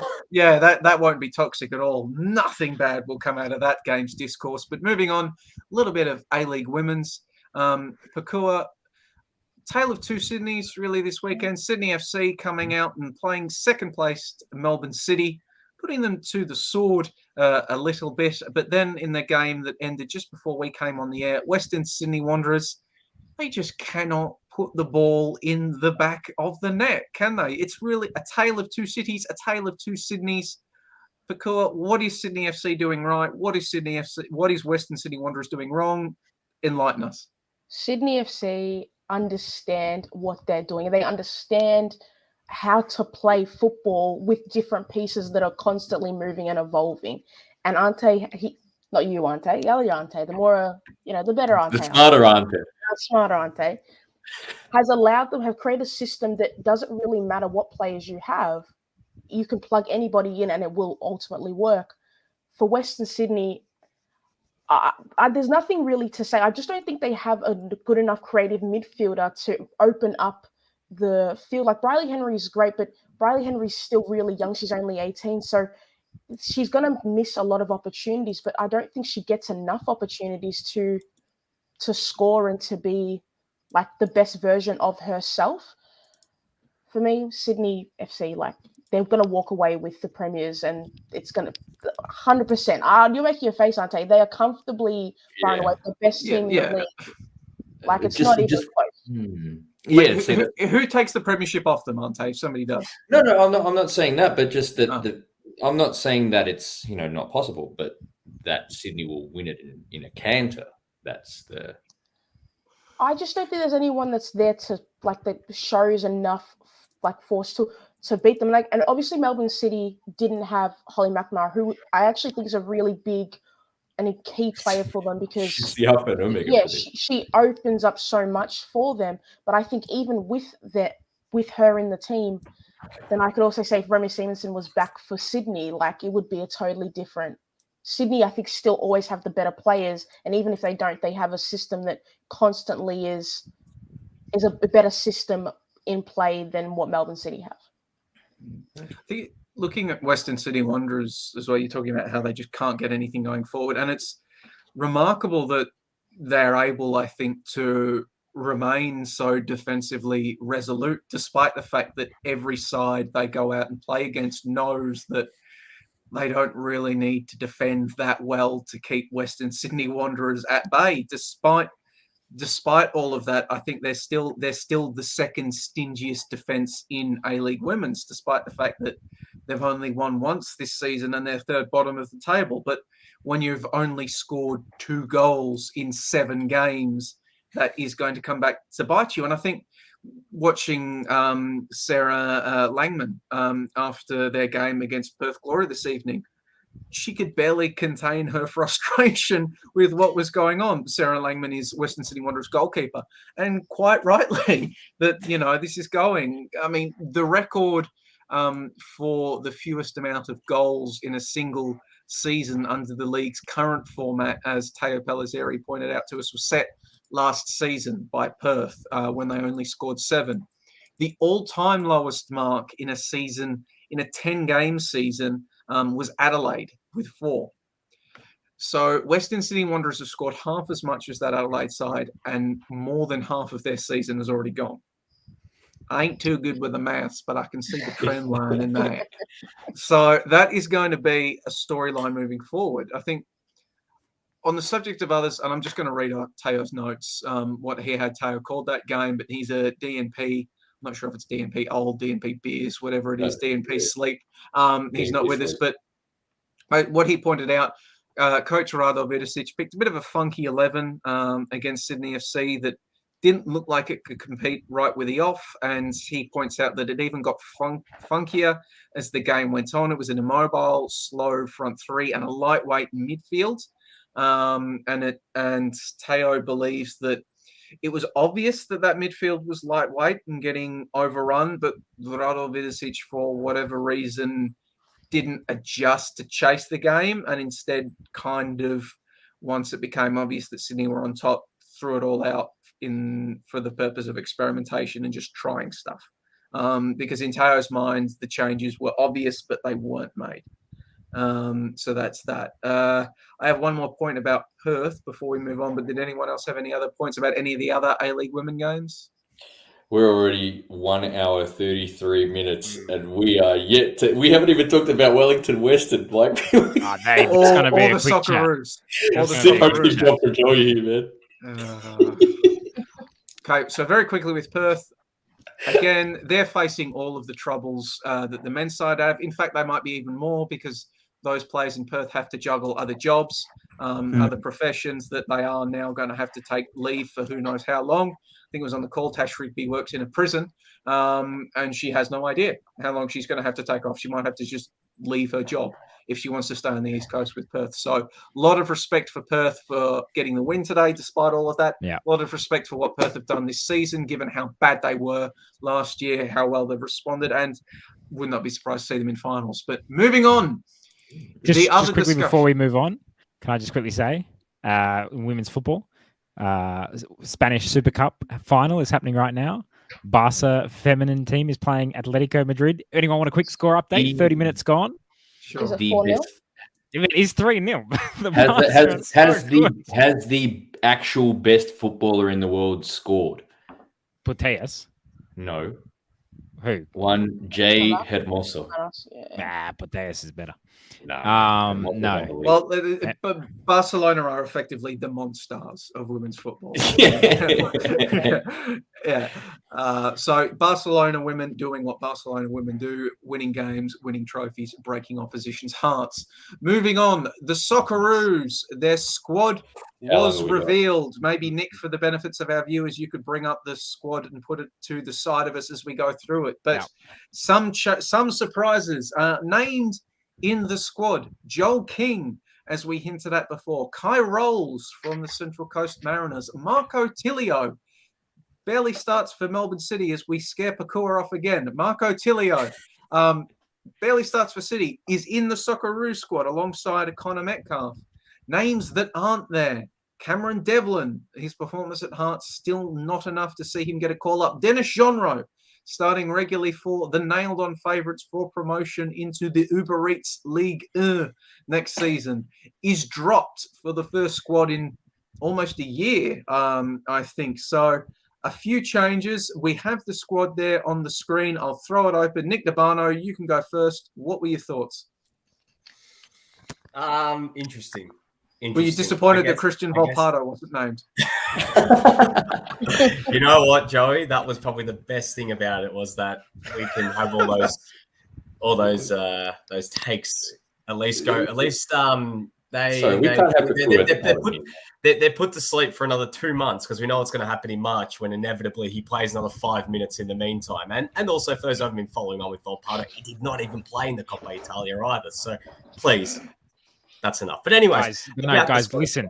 Dabano is just trying to save him for Italy because he knows he needs them for the crucial World Cup qualifiers. That's what he wants. We've already brought Balotelli back. Anything's on the table.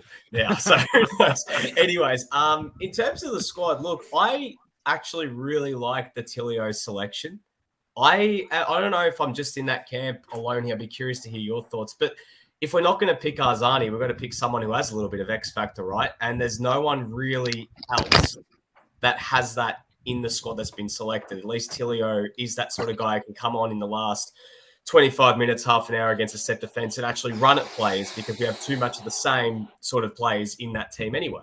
I am a bit disappointed, Joey, I know you mentioned, I know you going on a 10-foot run up about it, that we don't have Denny Jonro, for the fact that we don't have many deep-lying midfielders selected and players who can play as that role as a 6. But the other one that I'm also kind of disappointed about, and I know he only played this morning for Hearts, is Nathaniel Atkinson too, and also Cameron Devlin. But Nathaniel Atkinson specifically, if for those who haven't followed, he had 2 assists this morning on debut. Yes, they were playing a 6th-tier Scottish side in the Cup, but 2 assists, a first start, is at least he's on the right trajectory. He's actually getting some minutes. His form pre that I thought was really good. We talk about long COVID. I'm not too sure about Ryan Grant's selection, just full stop. I know that he's one of the nailed-on selections every other time, but in my opinion, Frank Karacic has started to get some game time and starting to finally get over the elongated effects of long COVID, is that nailed-on starter. Nathaniel Atkinson is number 2. But other than that, I think it's kind of a good thing that I think Owen Mabil not being selected because he's Owen Mabil in the past he might have been this opportunity. He hasn't, because he hasn't been playing recently. The Danish league ended. It's kind of a good thing that we're actually picking guys that are playing. But some might say different about Marco Tilio. But from what I've seen from Tilio, at least in that period of time that he has played, he probably deserves more minutes. And I think in a game against maybe Oman on the road, a team that are going to sit back and are going to piss us off, like putting it bluntly, it is going to be a frustrating 90 minutes. You're going to need someone who's going to try and get in behind those defenders and play that's going to run at them.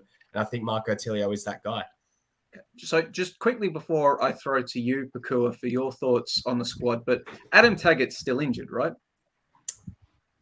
I don't know. I actually have to check that, because are the K-League... Is anybody in this, like, I was under the impression he was. He was. Yeah. He is. Yeah, there we go. So that's why he's not in the squad. Yeah. Okay. So, yes. So that's reassuring that he hasn't just been dropped, given that he's probably Australia's best option at centre forward. But Pokuah, your thoughts on the squad? I think it's a blast squad for me. I don't really ever care who we put in the Socceroos, because we never play good enough football for it to be for the players to matter. So when they turn to the field, if The ingredients don't matter if the recipe's shit.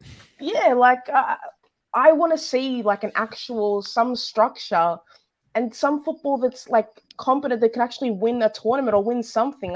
So it doesn't really matter to me who the players he picks. Boom. Pokuah's bringing heat today. Bringing the heat, man. Just hot takes. shots from 25 meters. Sorry. Playing people in. I love it, Pokuah. This is good. All right. Nick Stoll, what did you think? I like Brandon Borrello coming in. I like Marco Tilio coming in. That's obviously Arnie's listening to his podcast, and he heard me go on Eating about his Tilio Tilios. a couple of weeks. Yeah, eating his Tilios. But yeah, I think Chol King, I was kind of surprised. I was surprised Craig Goodwin got the call up as well. Redmayne is clearly the third choice goalkeeper. I don't know what the kind of decision making is there. I don't think he's the third best goalkeeper Australia has, but it might be a fact. He might be good for the group. And honestly, that sometimes is the role of the third choice keeper, is just vibes, basically. So, I think, but honestly, I agree with Pokuah. I mean, this squad, never mind the names on the paper, it doesn't excite me because of what I've seen from the Socceroos this entire qualification period. And what is it that these names, I don't see anything changing from this squad. I don't think we're going to see anything different from Vietnam. I think we'll beat Vietnam. I think we will struggle to a victory.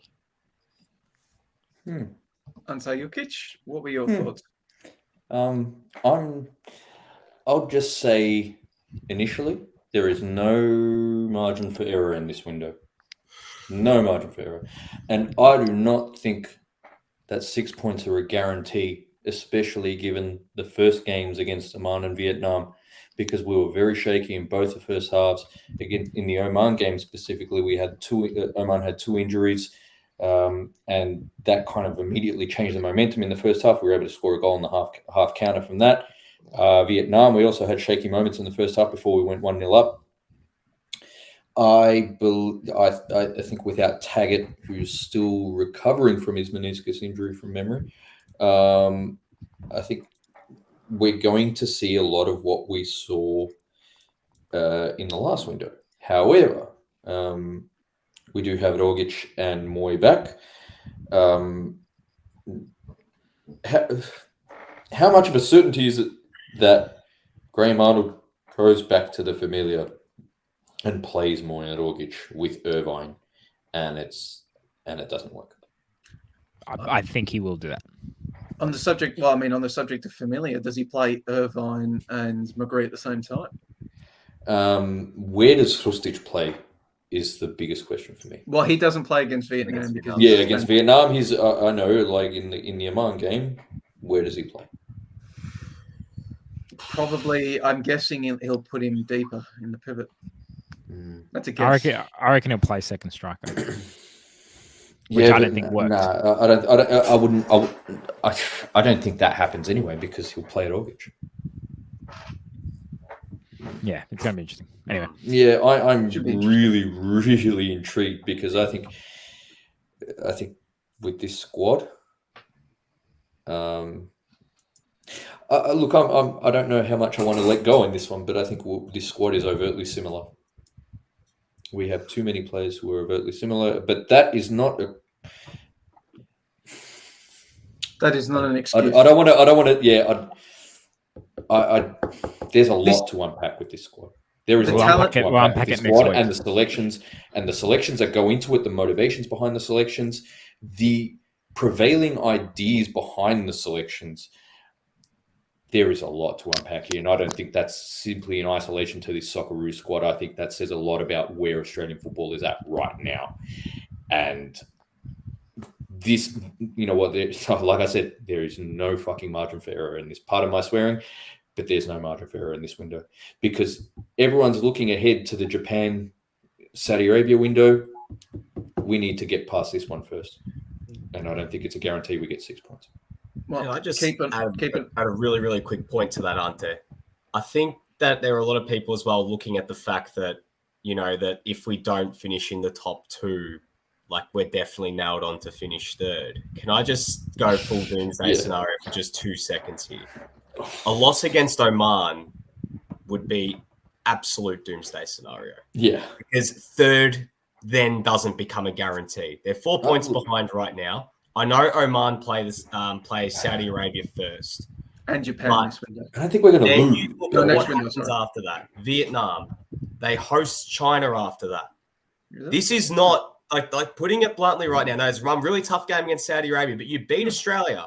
You get that gap closed a little bit, and you look at who Australia's got in the last 2, and you look who Oman have got in the last 2. Bottom 2 teams, Oman. Top 2 teams, Socceroos. This could really go either way. No one just came to mind now. It's window is huge, man. This is massive. They like beating Vietnam and Oman. This is a must. Like, I know we'll have a chance to speak ahead of the Oman game next weekend. We'll have the Vietnam game to look back at and look ahead to Oman.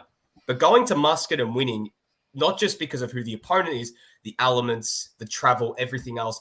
This is not a nailed-on guarantee. And that game against Oman worries me a lot more than it should. And, yeah. Yeah, you know what? Look, and this is something I wrote about after the China game. It's not the personnel, but the utilization. And I think to this point in this qualification phase, especially looking at the likes of Denny Genre and not being in the squad, he's done less with more, Graham Arnold. And I hope, I really do hope we get 6 points, and I really do hope we qualify. But again, speaking of, you know, not suspending things from the realms of possibility, yeah, I really hope we work it out. Yeah, I'll update everybody as we are the designated Daniel Arzani fan podcast.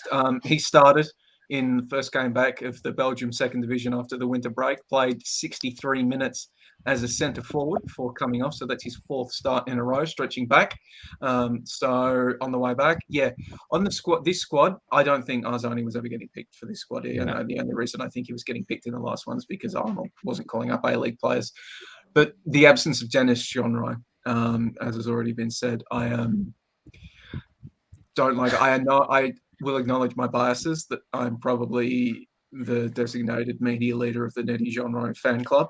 I knew him coming up from the youth ranks. He's a ripper bloke as well. So nailing my colours to the mast, that's my bias. And yet I still think his profile as a midfielder, what he brings to this team, the roles that he can play, whether that's as a 6 in Graham Arnold's system, we know what he can do in that. We got to see it at MacArthur last season, whether it's further up the field in the role that he plays with Toulouse in League Two in France.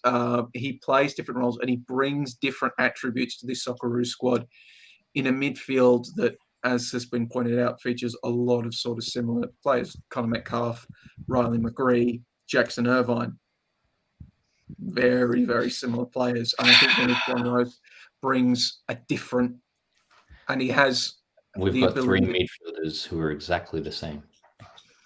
And Dennis Genre brings something different. And I also think if you're talking about picking players on minutes and form, Dennis Genre is playing week in and week out, as I said, for the side that is pretty much, I think I actually did check some odds makers, and I think they are 1-to-1 to be promoted into the Uber Eats next year. So, and he's playing week in and week out for that side. I have been disappointed that he hasn't been utilized more in previous windows, especially in light of the midfield struggles the Socceroos have had, and now that he's not getting picked at all, when he's clearly fit because he scored his first goal for Toulouse during the week. Not a big fan of that move. But like Ante said, I think everybody in this podcast is united in their desire to see the Socceroos take 12 points from their next games, automatically qualify for the World Cup, and go for Qatar. Can I just add one real quick point? Just talking about players that are and aren't playing. And you mentioned Daniel Arzani wouldn't get selected because of, because they couldn't pick A-League players. I'm looking at Brandon Barello's minutes. They're very similar to Daniel Arzani's in terms of how much they're actually playing. Barello's more of a known quantity. What difference does Brandon Barello give that Daniel Arzani doesn't? Daniel Arzani can arguably open a game up a lot more. I know that there are a lot of people out there that already think Daniel Arzani is a runs more. More physical.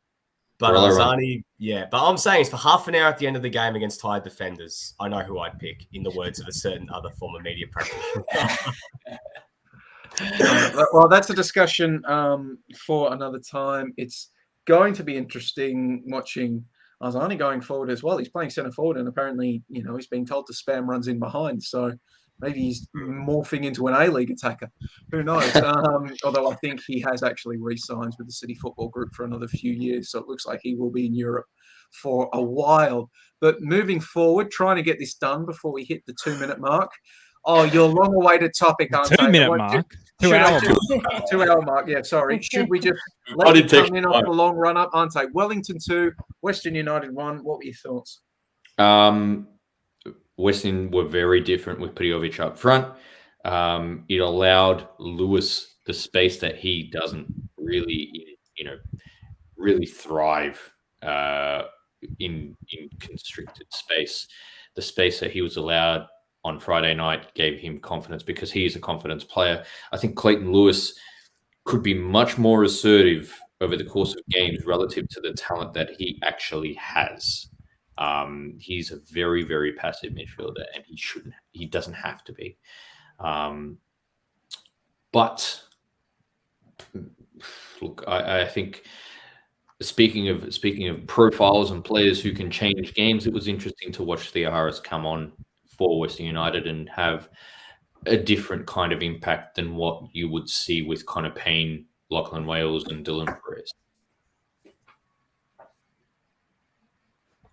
All right, cool. we just have to make mention because we did talk about the other A-League games. So, out of fairness, I think it was more than fair. Just talk about this game. It was another meh A-League game, but we had to know that it exists. It's not a tree falling.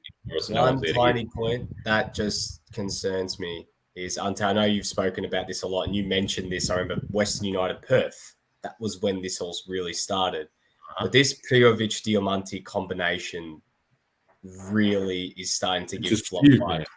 It's just really doesn't work. And I hope that Prijovic isn't used as a starter in the sense of NRI, that is Alexander Prijovic. We've spent so much to bring him across, and he's a guy who played for Serbia at the World Cup. Yeah, he's good in the box with his head, but when you're thinking about how slow it is up top and defensively, how much, if you think about Dylan Wenzel Hall's work rate, the guy runs all day. He gets back. He helps out.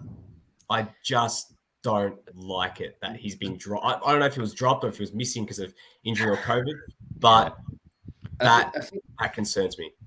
I think the question with Prijovic is like, how much is he actually providing the team in attack to negate what he doesn't give them defensively? And I think with Diamanti, it's however indulgent he is in possession in terms of decision making, I don't necessarily believe it's like a net loss with Diamanti, because he's still very important for that team, enabling them to get up the pitch. I'm not certain that's the same with Prijovic.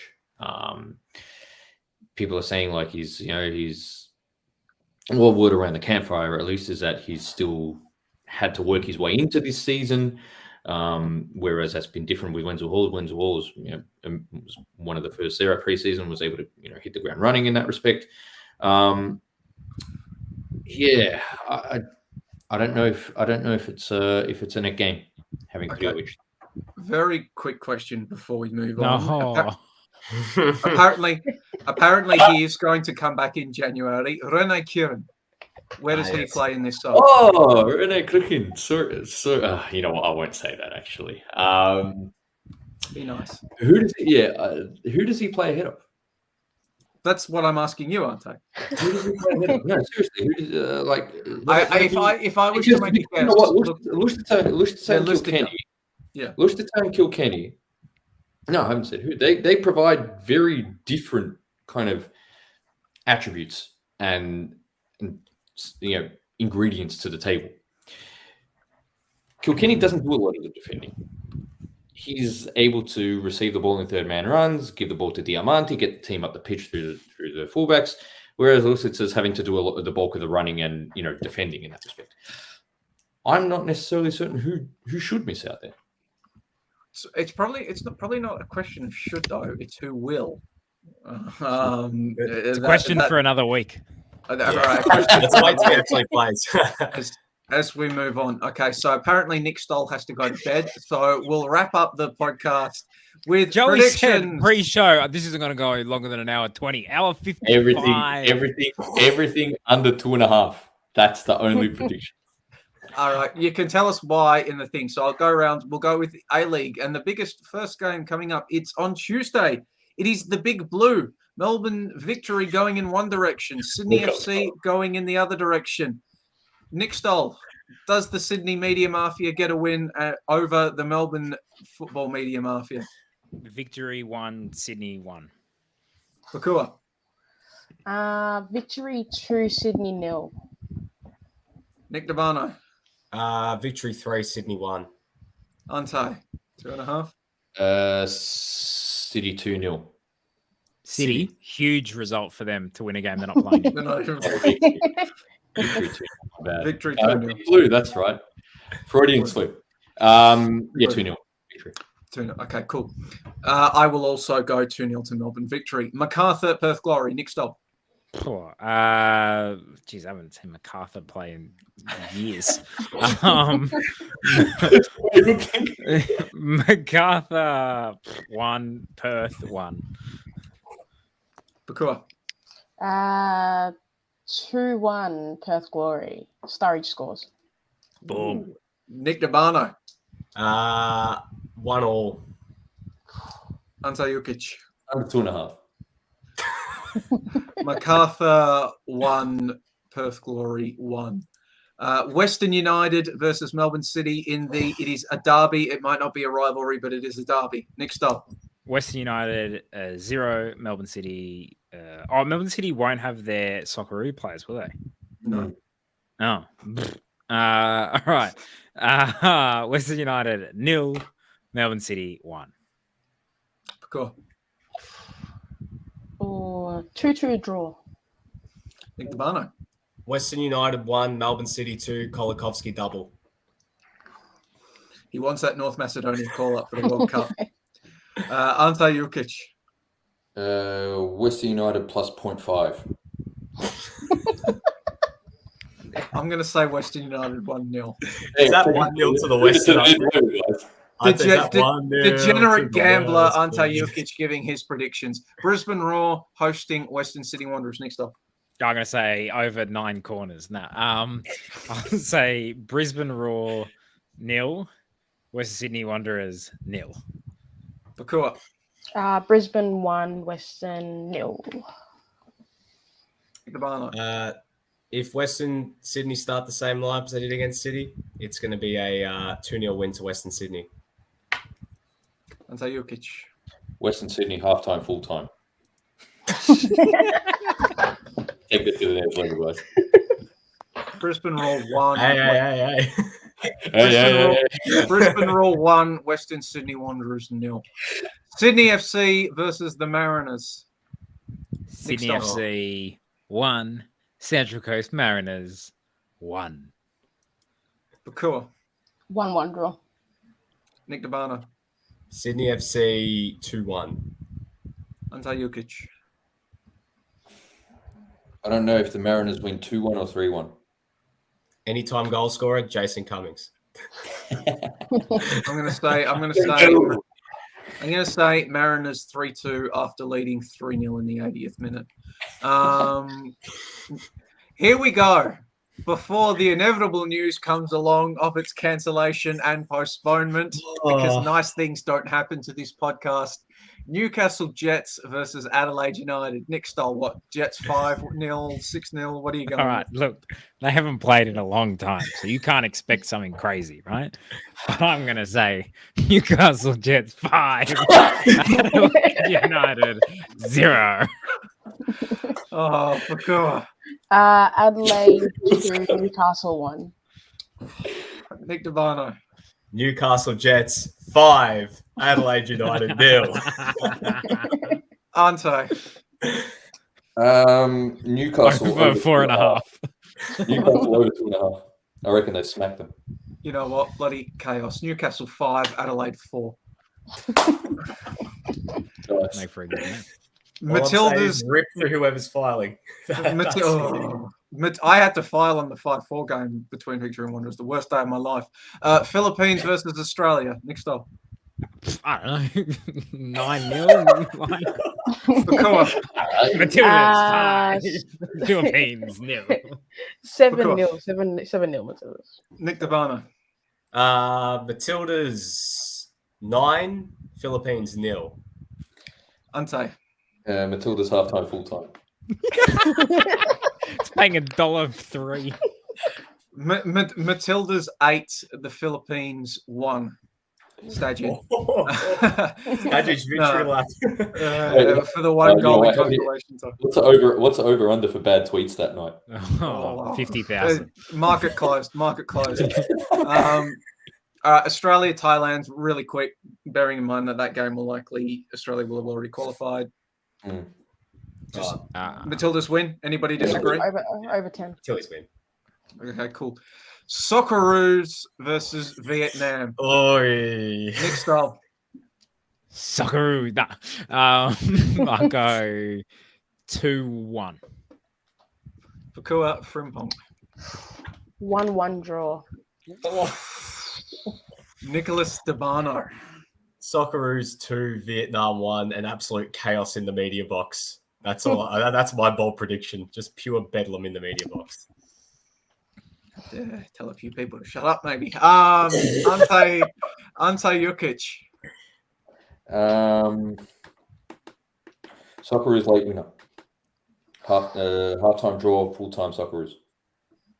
I'm going to go eerily reminiscent of the last Socceroos game, World Cup qualifier at Amy Park. Yeah. Just replace shots on goal with crosses.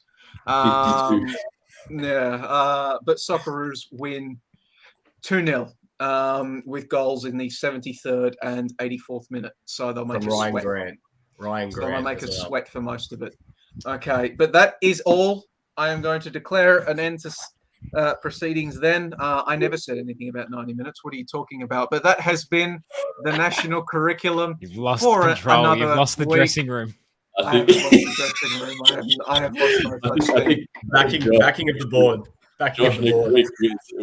Sacked in the morning. You see, the thing is, you can sack me as a host, but then you will immediately call for me to come back when Nick Stoll is keeping you to an hour, and you can't.